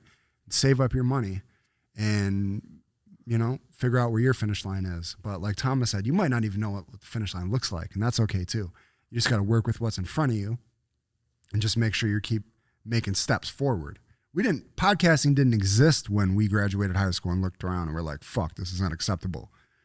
But we set goals, and then eventually, you might not even, your finish line may not even exist at this point. But by the time you get there, it's something you didn't even know when you started. That's the crazy shit about it. Yeah. But it's always you got to set those simple goals. What is the simplest thing? Like when I watched the movie The Secret completely changed my life, because I was like, did we talk about this or no? Oh, I'm sorry. I'm thinking the movie The Secret Window with Johnny Depp. I'm like, no. You this watched is a like bad horror movie? A documentary style movie Okay, never mind. about the law of attraction. My bad. No. No, I was just like, you need to focus on the feelings. You need to focus on what it feels like to wake up and not feel, and not to not feel broke, but what would it feel like to wake up feeling comfortable and relaxed and like everything's taken care of? What does that feel like? And focus on that feeling. I don't know yet. Yeah, that's what matters to me. It's not like the specifics of, oh, I got a Bentley and I got a mansion and I got this many sneakers. It's more like my family's situated. I'm not stressed out. I have my shit together. Like, that's the goals. But watch The Secret. That changed my life. That probably literally saved my life. 100% watching that movie. Never seen it? It's a book. It's probably kind of like cheesy and corny now, but the whole gist of it really saved my life, which was the law of attraction. That's real though. Yeah, it's like gravity. Like whether you understand that it's working or not, it's working. And it's just, not to say that things aren't deliberate and random in the world, but you do have some control over what's going on in your life. The way I see the law of attraction is, for all the people out there a lot of people will watch it like gamers and shit. So think of it like this. When you're playing a video game and it's like pick up scroll for later mission, you go, nah, it's okay. That pick up scroll bullshit is the law of attraction. Like, it is like, no. That's going to come back to play later. You need to fucking think about this, think about it, motivate yourself, think about it. And then who knows, later on in the game, your life, it's like, wait, I used to do this in high school. Who would have known I'd be making a fucking $1 million a year doing this shit as a business? And then you think about it, I could probably do this as a fucking job as you're doing it in high school. The scroll from the beginning of the game is the same thing. Like, no, I'm going to fucking do this. Talk about it. Manifesting law of attraction is real as fuck. I just try to put it in a game sense, as you would see, like, no. Those little pieces at the beginning will make sense later. They're not there for nothing. There's a reason you took metal shop. Like, you know what I mean? There's always something. It's like a video game. Like when people think, is this a simulation? And if it is, turn on that secret passage for later. You know what I mean? Do it. Talk about it now. So it's building that up while you get there. I know it's like with John, like, oh, someone's gonna pay me one day to do this shit. And then it fucking happened.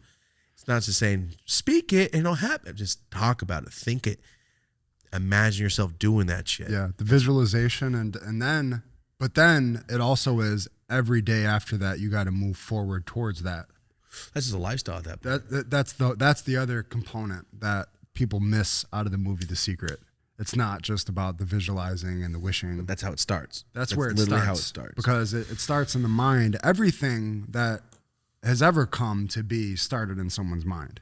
You know, aside from the earth, even the earth, I don't fucking know. That could have started from some mind that we can't even understand. I don't fucking know.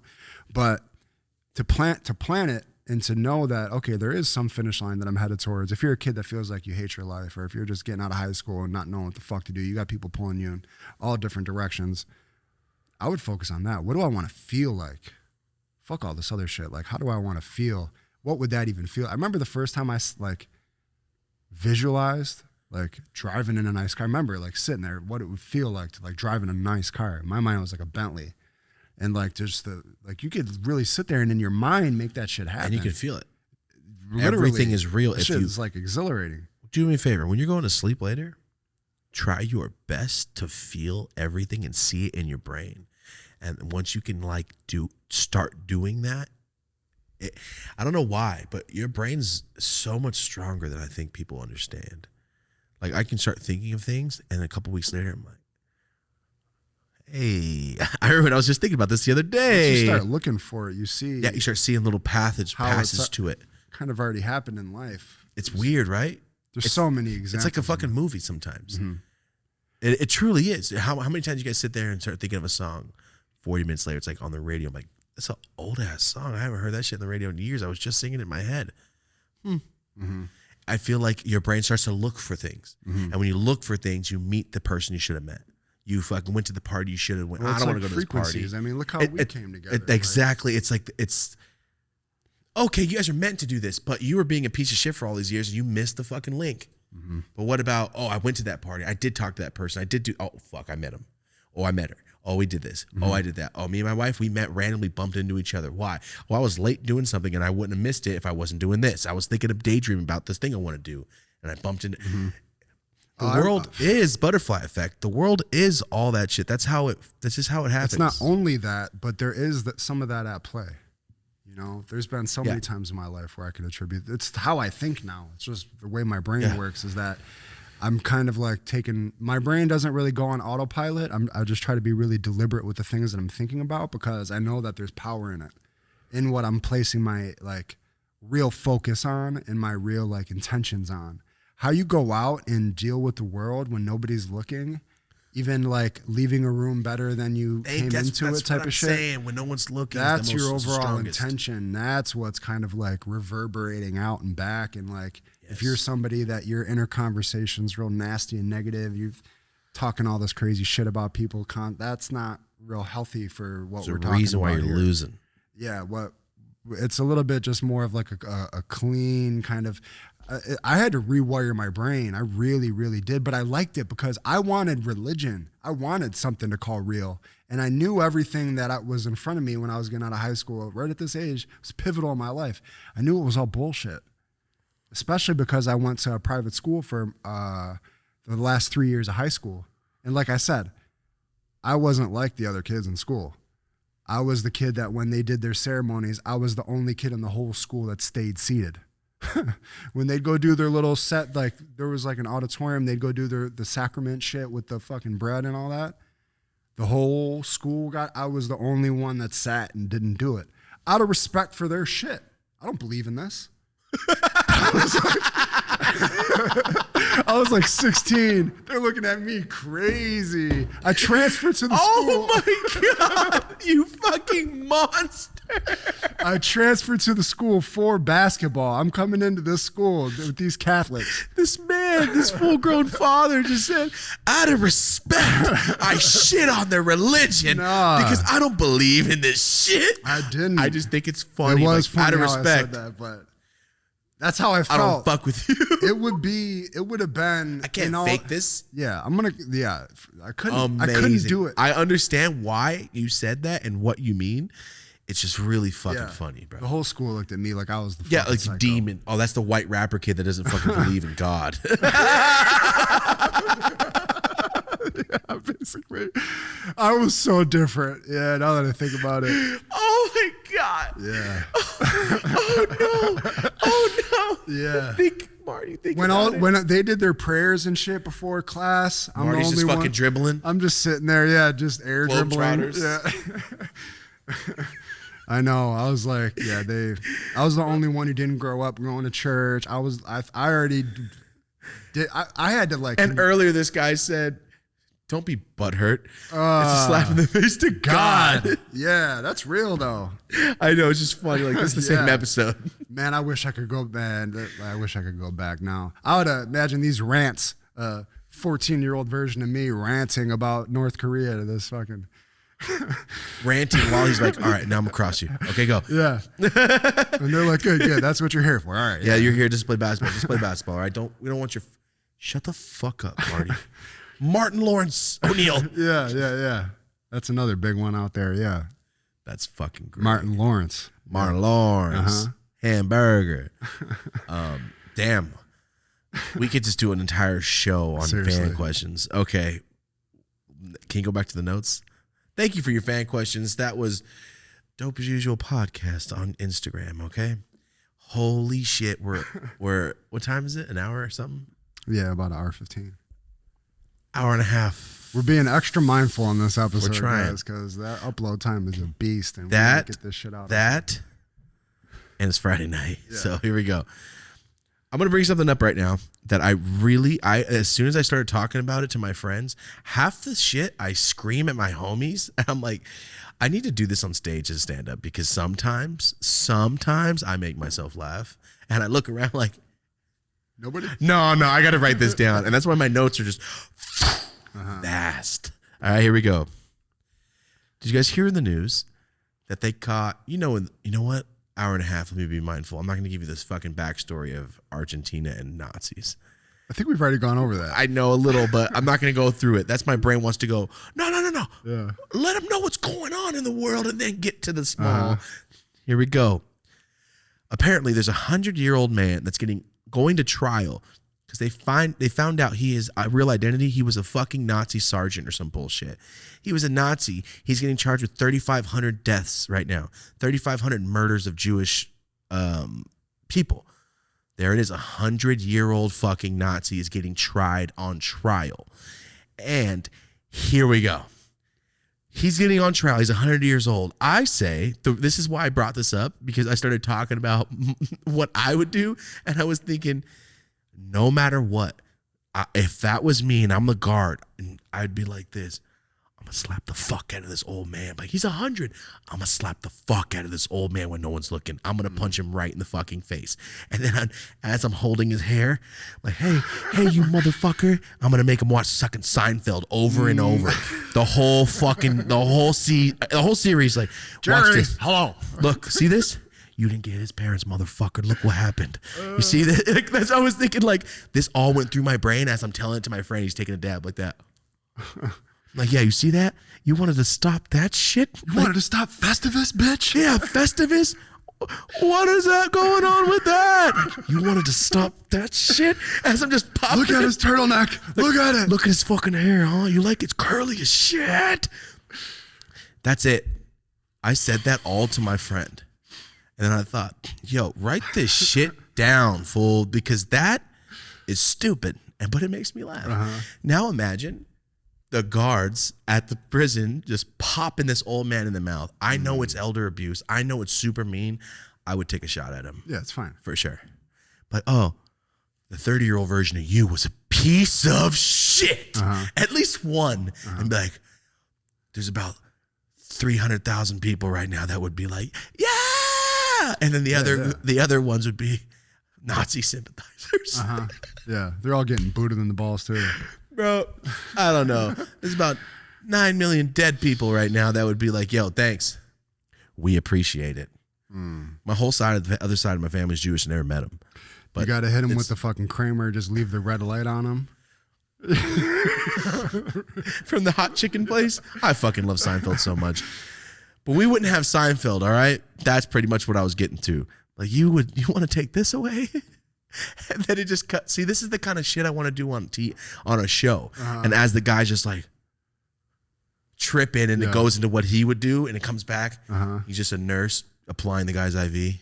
Yeah. He's cuffed to the bed like, oh, sorry, I just imagined me beating the fuck out of this old man. Going all Clockwork Orange, peeling his eyes open, making him watch and shit. I watched that when I was 5. My mom showed me it. It fucked me up. The milk, the rape scene fucked me up. I didn't understand why the cops were beating his ass, but they were his friends. It was all fucked. It was weird. Probably not for a 5-year-old. My mom's wild, but I remember watching it just tripping. Clockwork Orange. And then the end where he's weird shit. Weirdo shit. Anyway, great movie. Here we go. That's the Nazi thing. 100-year-old Nazi getting tried because he finally got caught for his true identity. Good shit. Fuck you. You got to live like an extra 60 years, you fuck. I hope they were worth it, you piece of shit. Send him back. They should send him back and throw him into a town. Let him go all Handmaid's Tale on him. Yeah, just throw him into a town. Like, bro, I'm sorry, but the new law, with this new law, the way our bank account's set up now is you get to get beat to death. They get to circle around you and they're all holding stones, and that's just it. I don't even bat an eye at it. It's fucked up. That whole era, less than 100 years ago era. Yeah. Fuck. Pretty fucking recent. Damn. So that was the Nazi thing. That's where my brain went with that. Make him watch Seinfeld while I pop him in the mouth every couple minutes. Like this, though. When you hit a kid on the mouth and they cuss, they go, that's what I do to him as he's like, like, yeah, you know what's funny, huh? You know what's laugh, bitch. You know what's funny? They're hilarious. Could you imagine the Nazi just like, trying not to laugh at Seinfeld or Larry David? It's just like blasphemous to him. Yes. I gotta stop. Here we go. It's Friday the 13th, all right? It is Friday the 13th. And I didn't think about that until we were writing the episode out. And I'm like, oh, shit. Damn, it's Friday the 13th. You got any ghost stories? That's how I'm going to end this. I got one. I mean, I'm not trying to go too far into. I'll go into it in a full story time or something. But apparently, the first house my mom and dad had when we were babies was haunted, and the ghost hates my dad. That's all I know. My dad talks about it, and my mom talks about it, and they don't like each other back then. And they had the exact identical stories, like to the fucking T, identical stories. So apparently, on Yosemite Parkway in Merced, I used to live there. My mom said I always used to talk to something in the bathroom.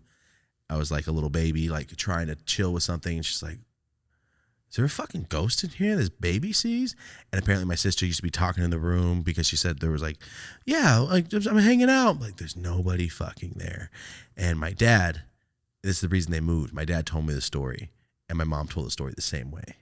Apparently my dad was about to take a shower and the old school 90s Mexican guy waits the dumbbells with the fucking biggest plate ever with the little spinners on the side with the screwy metal. My dad had those.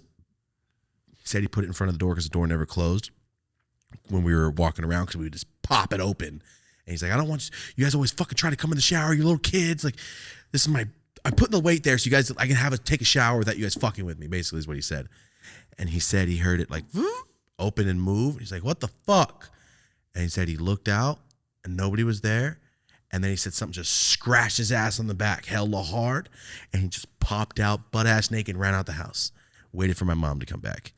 And then my mom told us that she was in the bathroom, like the curtains moved all fucking big out of nowhere, just like into the air. And mom's like, what the fuck was that? And then my dad, same. Their stories matched up identically. So I went, oh, so there was a fucking ghost on Yosemite Parkway. Jesus. And my grandma even told me about the same thing. Like, you mean your haunted ass house? Like, oh, it's true.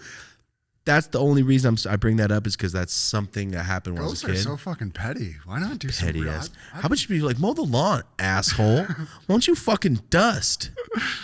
Do something real. You Fucking rent-free living possess somebody. motherfucker. Do Yeah. something. Possess some lady down the street to clean my fucking house. Shit. Ghosts are petty. They're passive aggressive too. Like, That's the what name is of all our this? stand. The first stand-up I ever do. Ghosts are fucking petty. Seriously. What are you doing? What are you opening the cupboards? Yeah, you opening the some doors cupboards. around? Arrange my shit. Yeah. Yeah, we're over it, bitch. Think about it. Empty the dishwasher if you're going to be doing this type of shit. You making vases like in Ghost. Let me just stop. Because I was about to get ridiculous about shit that's not real. Here we go. I'm maturing. Yep, all right. Here we go. Like, I just pulled the Happy Gilmore where he's about to throw his fucking putter. Wait. Maybe this is a new reserved version of Happy Gilmore. That was me right now. I just played the whole scene. I love that movie. Here we go. Ghost story. I will tell you my one ghost story. Aside from that other one? No, there's more. Right. I'll just leave it at this. My friend Ryan, his house is haunted. We all know Ryan from all the story times. Ryan and Ethan's house is fucking haunted. I think houses get haunted when there's bad fucking energy and bad people around. And they attract some shit that they brought and they just carry with them. I think tweakers have demons around them all the time. I think really bad drunks and alcoholics and evil motherfuckers just bring that vibe. So when you move into an apartment and it was some old tweaker's house, it's still there. That energy still, like, I don't know why. I feel like drugs like open up this dimension of like letting shit in. I don't know what it is, but I feel it. For sure. I hate people's fucking old vibes. I hate that shit so much, and it's real. And people are like, you guys are fucking high. I am high, first off. But second, don't believe in it then, asshole. You get your back scratched up. If you don't feel that shit when you go into a used apartment, Oh yeah. Like I've gone into certain grows like, no. I talked about that one. Yeah. And right after it got fucking robbed at gunpoint, like something bad's here. Mm-hmm. So Ryan and Ethan's house, we all know it's haunted. They talk about it all the time. The first time I slept over there, it was like 12 of us. We all just pass out in the living room because Ryan's mom used to get fucked up there. That's where we started doing hella lines, and that's where all the where the first time I took mushrooms on the cul-de-sac, this is it. So I'm in the back room. No, I'm in the living room. There's like 4 dudes.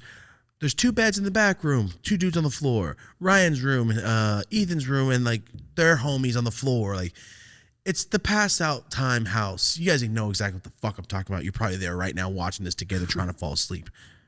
Am I right? All right.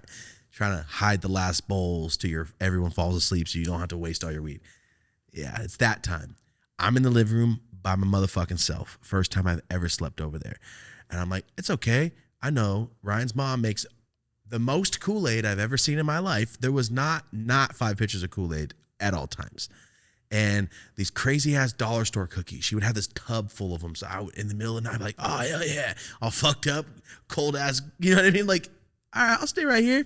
In the middle of the night, it's like, fuck yeah, I'm going to get these cookies and Kool-Aid.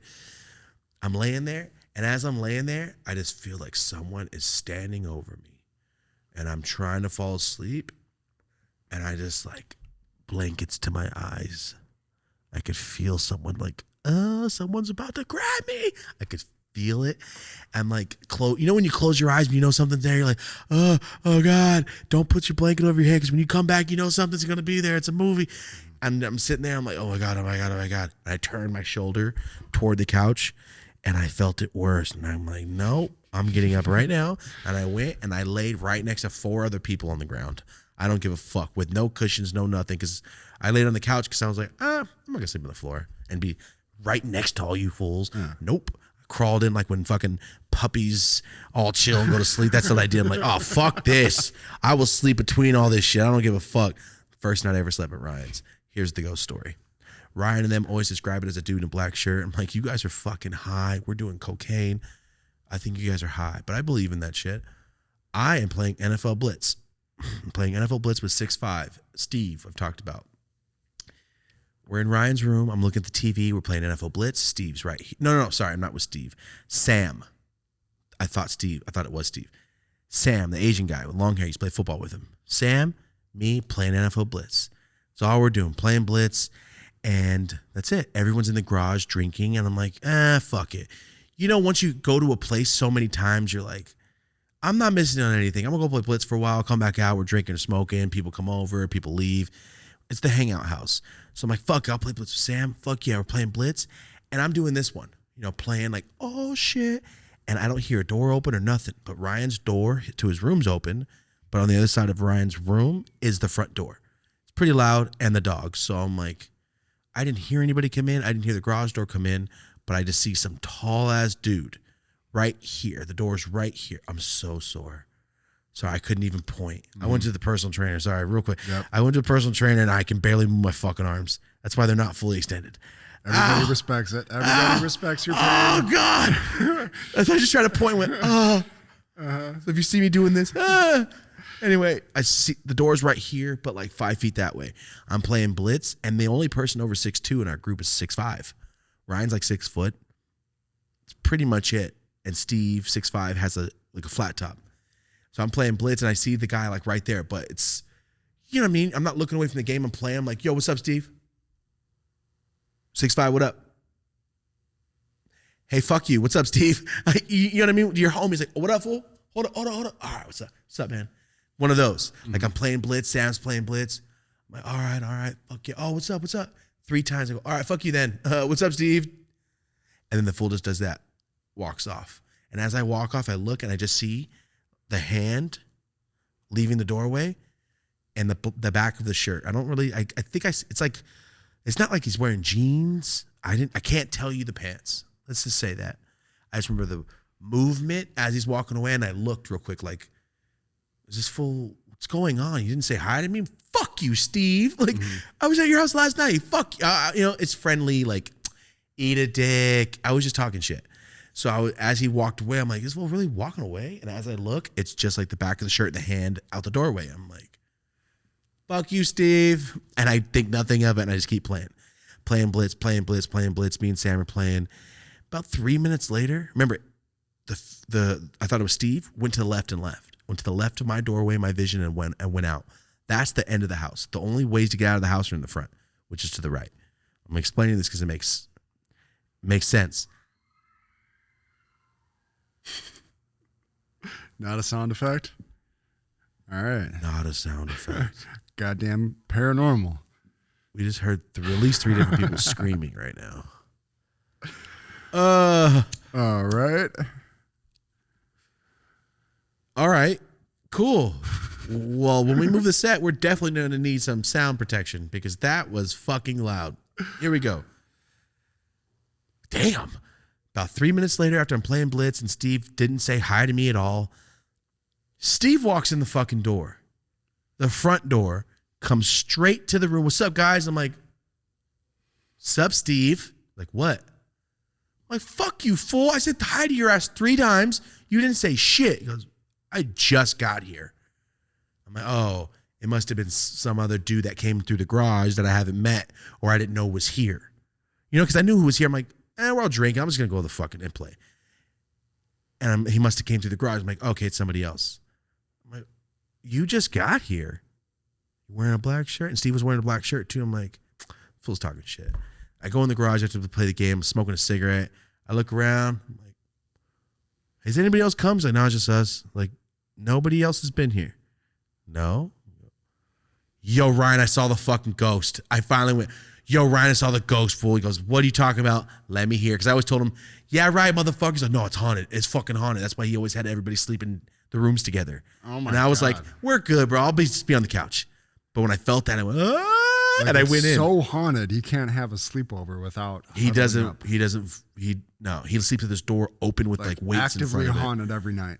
Dan, Bro, often it's haunted. to the point where every time I go to the bathroom, I would leave the door open with my foot propping it open. Because of the goddamn ghost? No, it's the vibe. I only saw that thing once. It's the feeling of like. And all it did was walk in Ryan's and walk mom out? and her boyfriend, they were like on drugs and shit, or they were bad alcoholics at the time. The energy there was like fights and beer and fights and bad shit. It was that house. So I feel like something was just like, something bad. Anyway, I tell him, Ryan, I tell him like, no, I saw it. And I'm telling Steve, if you're telling me you just fucking got, and I'm explaining it. And I'm like, he had a black shirt on. And Ryan goes, I fucking told you. He has a black shirt on and short black hair. I go, yep. Kind of looks like Steve's like, yeah, it looks like light-skinned ass Steve. It was just like a white dude, black shirt, short hair, like a buzz cut. And I fucking saw the back of him moving. Like, cause I could see it, physically see something, but I was playing games like that. Like I told you, like, what's up, fool? If I would have just looked, it wouldn't have been Steve. But I didn't look. That's why I was like, Steve, are you fucking with me? Because I can't tell you 100% if I'm right or wrong. I had to take his word for it. And then I'm explaining like, dude, I saw, he's like, bro, I just walked in the door. Steve lives 4 houses away and across the street. He's there every day. So I thought, oh, maybe he went home and came back. That's why I'm like, are you sure you're not fucking with me? So it turns out I finally fucking saw what everybody's been seeing. Ethan was in the bathroom and something fucking knocked his ass to the ground when he was in the shower. Ryan got scratched on his neck. And that was it as far as I remember. Scary stuff. But the one time, that's why I started keeping the door propped open when I went to the bathroom, is because I was washing my hands one time, all coked the fuck out. And I know you're like, it was the coke. No, I've done coke before. And the shower curtain just started moving like wind. And I just did this one. I looked up and looked at the window for the bathroom. It was shut, and I went, oh! I walked out, walked from Malcolm in the Middle, like, back to the garage. And went, oh, shit. But I didn't know him that well yet. So I didn't go like, you guys. I just, fuck this house. But it was a regular house, but we all knew, like, it's creepy out here. It's scary. That was Ryan's house. And it went away, like, after, like, 4 years. Like, we didn't, like, feel it like that no more. But we were there every fucking day, every weekend, all night, all day. And during school days, we'd go there, get fucked up, and go home. Because that was the house you're allowed to get fucked up at. And my dealer's story time, John, the one that disappeared, was their older brother. So after high school, I started hanging out with John too. And that's when I got that connect, because he was the guy of our town. Like, that's your brother, fool. Holy shit. Like, he's the fool that sells hell packs, and he's the one that got the Mercedes, like 19. Like, he's that fool. So that's the paranormal one from Ryan's. I have other ones, but that's the one that, like, holy shit, I see what you guys saw, and I thought you guys were fucking with me. But yeah, no, it was legit, dude. I finally saw what everyone else has saw. I was the newest guy. Ryan and Joe and Anthony had already been hanging out with him for like 2 weeks. Then they introduced me to Ryan. So I was the last one out of all, like 15 dudes that chilled. I was the last and the newest guy. So they were like, the Sandlot, don't look down. That's what they did. There's a ghost. To go, are you guys trying to fuck with me? Fuck you. But the scary thing when I was sleeping, that got me like, maybe there is a ghost. And the curtain moving, I'm like, maybe it was the AC. But I'm still getting out of here. And that hallway from the bathroom left straight to the fucking garage door was like like as soon as you get past it, you know you're okay. It's like being in open water in the dark, like, oh, I don't know what's happening. Sometimes I would close my eyes and just fucking power walk through the hallway. Jesus Christ. That house, man. She still lives there. Yeah, it's crazy. It's all remodeled and nice and new, and it's cool. But if it really is a ghost and that's the afterlife, like sometimes like, oh, sorry, your afterlife glitched out and now you're just roaming around. Now you're this stuck. house. You fuck with these drug addict kids. All right. You got to just fuck it. Let me scratch one. Yeah. Every 3 months I get to scratch somebody. I'll be back. I'll be waiting. Yeah. You ever seen Frighteners with Michael J. Fox? I don't know. I don't think so. Go watch it, guys. That's what the afterlife sounds like. I did see a movie where there's these two kids that are like living. They're like homeless and they're living house to house without the people knowing that they're like living in their attic. They're just like squatting without you knowing they're there, type of thing. It's pretty disgusting. Yeah, but maybe that's what was going on.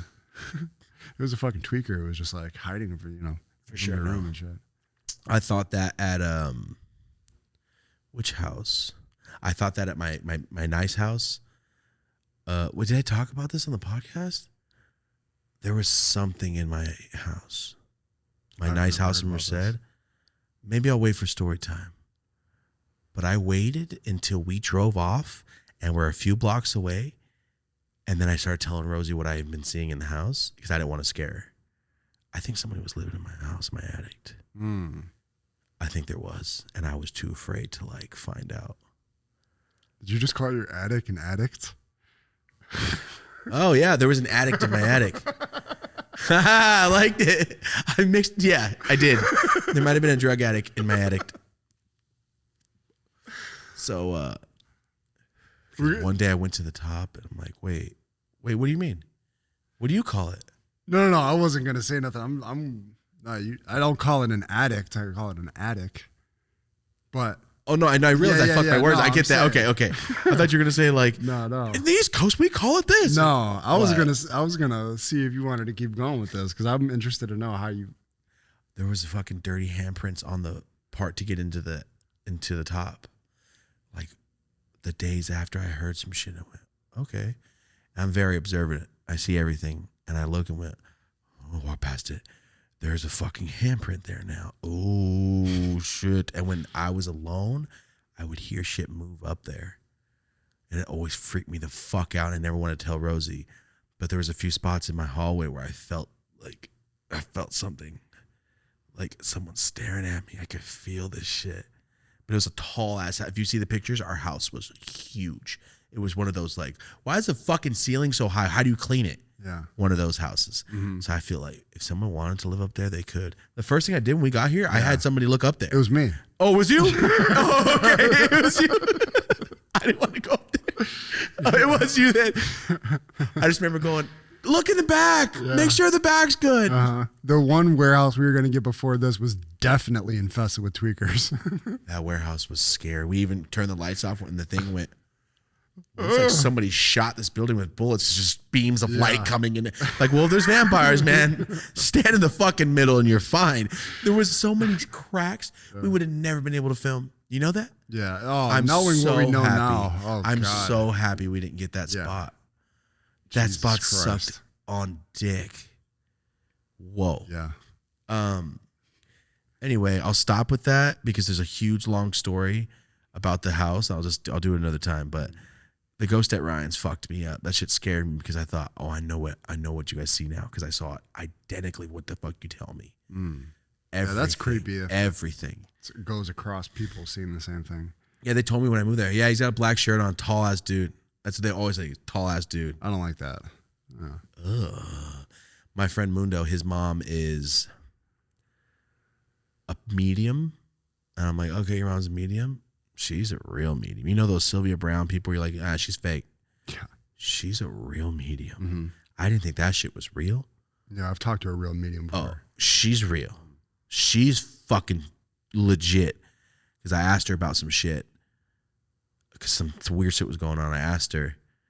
And she described something. Well, first off, the boy with you is some. I'm like, yeah.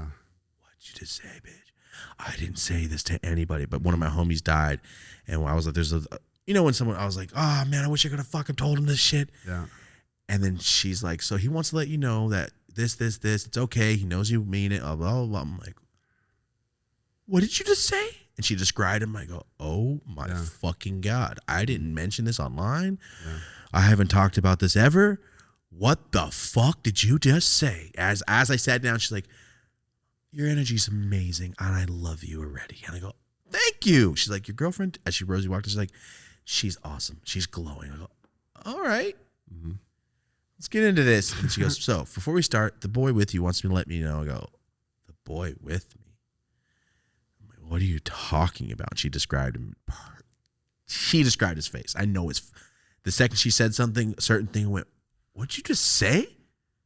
And she goes, he wants to let you know that you wanted to say this. And I'm like, what the fuck? Nice to meet you. Mm-hmm. Holy shit, let's start talking. And then she blew my mind. But that's my homie's mom. Mm-hmm. And she's legit. She has like books and shit like that. I won't say her name, but she has books and she has a radio show. And she's a legit lady, dude. I had an experience like that once that really changed my life. Where? In Buffalo, when I was like probably 19. My girlfriend and I went to one because she had some like heavy duty, really deep baggage like she was working with, or their dad died and stuff. So yeah, like I remember she sat down with the medium and whatever the medium started saying to her, like she just like unraveled this like you're saying, it was like tear. It wasn't even about her dad. I remember like just really, really just got to her core immediately. And then very, very similar also when it was like my turn to talk to the person, it was like, I remember it gave me a lot of confidence because the way they put it was like, it was like they could tell like about me. And they were like, they said, you have like golden footsteps kind of laid out in front of you. You're going to go to California. You're going to meet somebody there. They're going to remind you of yourself. They weren't so much like predicting the future and shit. I mean, I know I kind of like in that instance, they were a little bit, but it was also just like affirmations about you as a person and what's like how you're saying, like, they're just going to start saying some shit that's, you has nothing to do with anything you weren't asking about, you weren't thinking about. I definitely experienced that too, but it gave me a lot of confidence because that's what I took from it. You know, Nice. it was shit. She gave me some good news and a pat on the back and said, keep going, keep doing what you're doing. Cool. Yeah, shit. I think about it though. I think about it often actually. Some of the stuff they said, I'm like, God damn, that shit is coming true. Even now, and you know. Yeah, I've never went anywhere like that. I was just taking dabs in my homie's house. And his mom was in town. He's like, she gotta come over. We're like, okay, I want to ask her about something. Mm-hmm. And then that led into that. So it was random. So I never went. Yeah, and I don't even believe in it. But that's real. I just know that this person was able to tap into something that they were able to like pull shit about that, like you're saying, you would never know. Right before I met Rosie, her and her friends went to one, and she told her this whole long story about her life, about Rosie's life, and it was directly described exactly me. Mm-hmm. It was weird. Mm. She told me about it when we met. She's like, it's so crazy. I went to a fucking a psychic, like as a girl saying, we're all just hanging out. We decided, let's go to one. And she described exactly when and everything, the person she'd meet, all this shit, that we'd end up getting married and all this crazy shit. And it was like, I'm having visions of you guys pushing trees. Get out of here. Yo, I tell you, my when you look up my last name as a crest, yeah, it's a lion against a tree. We discovered that. Remember? I was like, your goddamn logo, your family crest is damn near the Push Trees logo. Touching a tree standing straight up. Fuck you. Crazy. No way. I had no idea. Yeah. I had no fucking clue. My family crest, when you look back on your name and where your name came from, our crest is literally like all this cool shit, and a tree looks like our logo kind of tree with a lion pushing it, like touching it with two hands. I was and standing. astonished. Crazy. Rosie's is just a tree, the same tree almost as our logo. And it's a tree with all these designs next to it. Like a detailed, the leaves, all that. Yeah, I know. Fucking trippy. What the fuck, man? Yeah. Fate. For real. How crazy. Yeah. What are we at? 132. 150. No way. Really? Yeah. We did all right. Yeah. We did all right. Yeah. Hey, we're That's getting all the good. bullet points, basically. We're getting good. Yeah. Hey, oh man, we don't even need bullet points at this point. Yeah. Sometimes I just do it to remind myself, hey, talk about that Nazi fuck. Like, oh yeah, that's right. I'm talking about this Nazi. Yeah, no, it's good. We're professional. That hurts so bad to do that right in my arm. Hurts so bad. I fucking forgot. Yo, this was the catch-up episode. This was the hangout episode, the smoke a weed with your friends episode, because it's about to be guest on guest on guest, and we wanted to hang out. The solo episodes is our chance to say, hey, what's up, guys? This is what we've been doing. Did you watch that shit? Oh my God. Because we're hyped. Recover from last episode too. Last episode was such a roller coaster, and like I've never seen so much emotion in like a live chat. To have everybody tapped into that while you were describing all that was like a special moment in podcasting, period. That doesn't happen often. Yeah, while watching it, I started remembering what we talked about. I usually remember all of it, but I was like spacing out or fucking something. And it was good though, man. I probably didn't talk about it. I feel so much better. Holy shit, talking about it out loud. Oh my God. I don't feel so fucked up from it. It's so weird to say that. It just works like that. I didn't know that it worked like that, but it really fucking helped. I don't feel like is about it. Odd. Yeah. Good though. Never goes away. It's like I don't know if I came up with this thought myself or if I heard it, but it's kind of like when you deal with the death of somebody really close to you, it's like it's the volume's always on, but it's just how loud is it on? Sometimes the volume's quieter, but then, you know, it's still on, still in the background. Never really goes away. That's how it is. Well, my dumb ass was going to say, it's like a series finale, but you can always replay it in your head. I'm an asshole. Your shit was all prolific, and mine's like, it's like a show that ends, and you know, like you can watch it again. Fuck.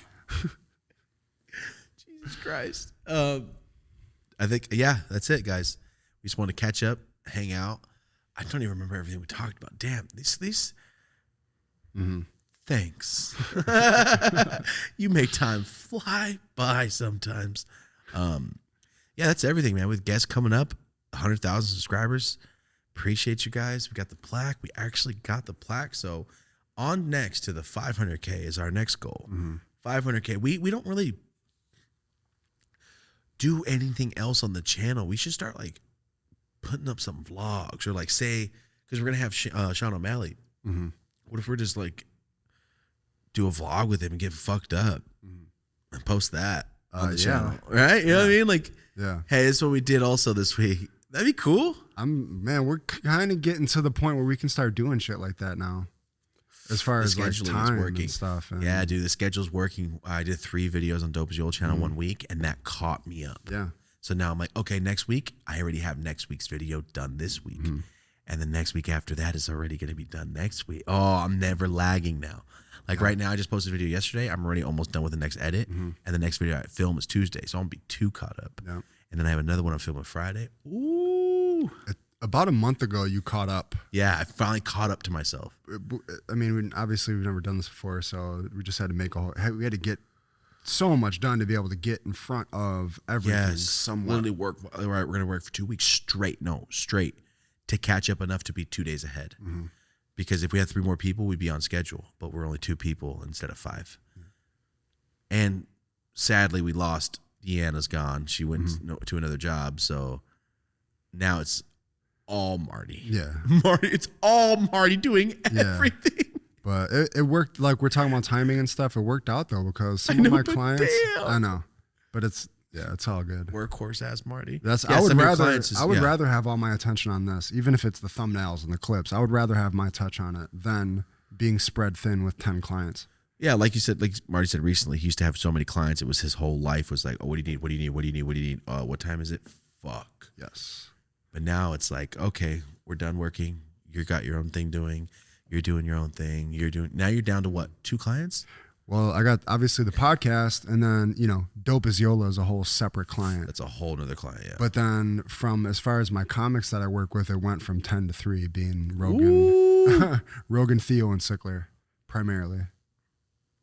Nice. Which is sick. It's so, because you just had so much to do. It was impossible. They all have podcasts. They all book dates. They're all getting back on the road. But I just, you know, I want my time spent primarily on this. That was the goal from the top. We're just doing what we said we were going to hopefully be able to do. And now it's actually working. But we'll be able to put up more content on the channel the more time we have. I would love that. I would love to be able to post another video on the channel. Right? It'd be so cool. Like we were talking about, like with Stereo, you know, that whole situation got fucked, but we're still wanting to do something like that. Yeah. So I was about to comment some shit. I was like, you know what? Maybe contractually I shouldn't.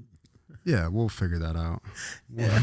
The other day I went, I'm going to erase this entire comment. Yeah, there's been plenty of comments I've went back and not like, to Stereo. Not to Stereo, but great.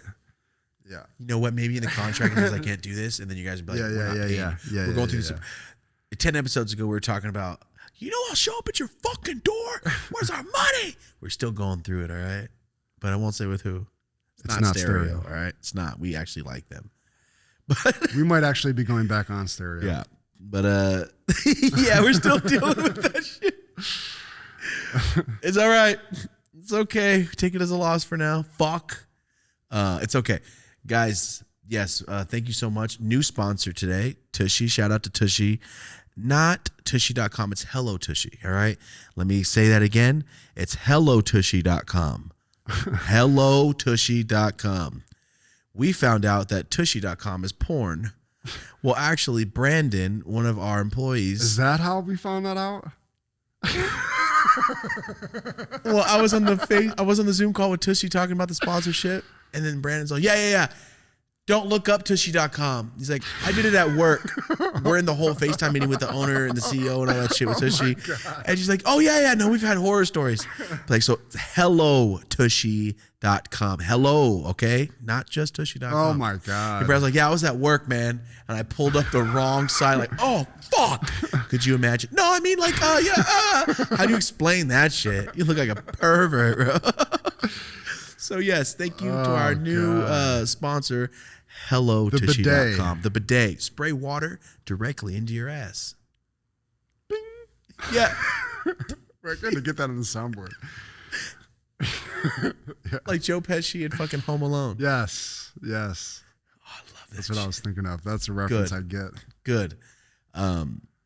Yeah, shout out to the new sponsor. Fucking awesome, man. Thank you guys very much. Honestly, bro, when the pandemic was going on, there was no toilet paper. I guarantee you, everyone that had the Tushy was like, oh, it's fine. Chilling. We're good. Oh, I'm not running to the store Look at like you that. Savages. Yeah, look at you savages. Dry assholes. Yo, bro, it's so crazy. Like, there's a reason why rich people in the movies have them, because it's a luxury, because it's that much cleaner. It's what you're supposed to be doing. Yeah. We could do a whole episode on this. I didn't know that. It's like, oh, no, it's like 90% cleaner. Oh, you Really? mean washing with water versus just smearing it with is paper cleaner? and paper dust in the air because you get cheap toilet paper. I did that shit all the time. God. Like, oh, this shit sucks. There's hell of dust. You know exactly what I'm saying. That fucking winter snow. Yo, let's paint a picture. Yeah, let's stop. All right, let's stop. Thank you guys so much for watching. Thank you so much for hanging out with us. Next week, Goblin Eric Kahn episode comes out. Thank you guys so much for watching. And then we have Brian Callen, Freeway with Ross. We haven't even brought on the booking agent yet. Yeah, did you hear that? Freeway with Ross. Yeah, you did it. It's my Invisalign, guys. I have a speech impediment now. I can barely say lawnmower 4.0. Yeah! Since we got Manscaped sponsorship, I fucked up 62 times.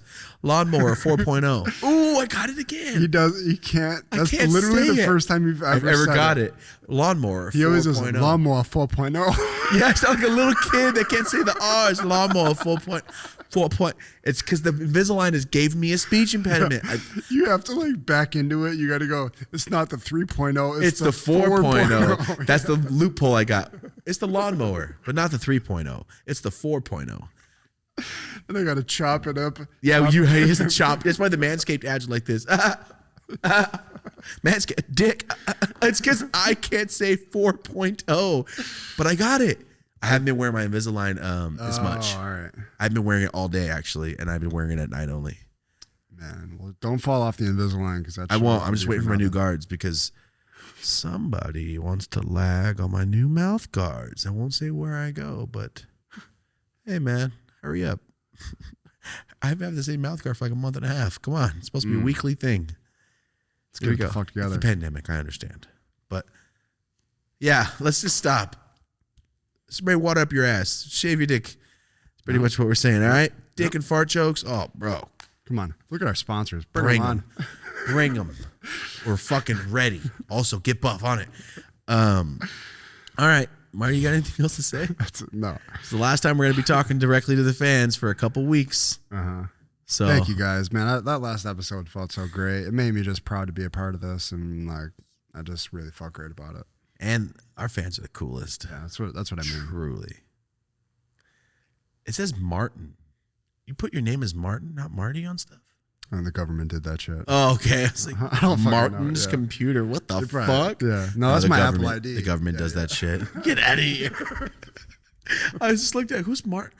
Oh, yeah. Huh? Yeah. See, we got to stop. Thank you guys so much for 2 hours and 6 minutes. Yeah, somewhere around there. Woo! Not too bad. Yeah. Thank you guys so much for watching. This has been another episode of the Dope as Usual podcast. This is episode 28. Episode 28. All right. Ooh. We're a real podcast. It's really happening. Thank you guys so much for hanging out. We just passed 5 million views on YouTube. Thank you guys so fucking much. We just hit 1.3. It's more than that now. It's really more like 6.5 on YouTube if you count the clips channel. That's how I like to put it out. Oh, all right, there we go. We got 6.5. But for Spotify and Apple downloads, we're at 1.5. It's getting million downloads. Just Apple and Spotify, not everything else. 50 other audio ones. Holy shit, that's pretty cool. Yeah. That's pretty fucking cool for all the new fans that didn't come here from the Dope as Yola shit. Welcome. Thank you guys for being here and just hanging out with us. For the fans that have been here through the Dope as Yola stuff, thank you for seeing the transition and seeing like evolution. The evolution. It's not just this pack from this company and we just get demonetized and YouTube demonetizes us and deletes us. No. We try to do this the right way and it fucking worked. So thank you guys for being here and seeing it happen and fucking crazy. Being a part of it, making it happen. Yes. There you go. Most of all, for you guys are the reason it works. It's the reason it makes it happen. Every time you guys share some shit, our Twitter, our Instagram, we have TikTok now. We need to start using more, but Dope as Usual on podcasts on TikTok. You guys support everything we fucking do. Everything. So thank you so much. We're about to have phone cases, sick ass phone cases coming out. We're gonna have new shirts with a puff print. We got stuff coming out. So thank you guys so much for watching. Thank you for hanging out. Thank you for supporting Marty and I. This has been the Dope as Usual podcast. If not, I'll keep going. I will keep going and in 15 minutes go. Yep, thank you guys for the Dope as Usual podcast. I just felt it happening again. Yeah. Guys, thank you so much. If you're in the car, please be safe. Be safe. Be careful driving. We got more. We get them every week. Watching the podcast and I crash my car. Got another one like 2 days ago. Please be fucking careful. I know it's a reoccurring thing. It's almost repetitive at this point. Just be fucking safe. If you're at home, hang out with your friends or you're by yourself, have a good ass night. If it's a start in your day, I hope your day's good. If you're going into work, don't worry. Maybe you won't do it forever. And if you do it forever, fuck it. It's okay. Thank you guys so much for watching. Until next time, I'm Dope as Yola. Have a dope ass day. Whoa. The most precise episode ever, man. Not too bad. I'm fucking high. Way higher than I thought I'd be. Martin. It's my brother's name, so when I saw him, I'm like, what the fuck? I always forget that because I don't know, because I never think of your name as Martin.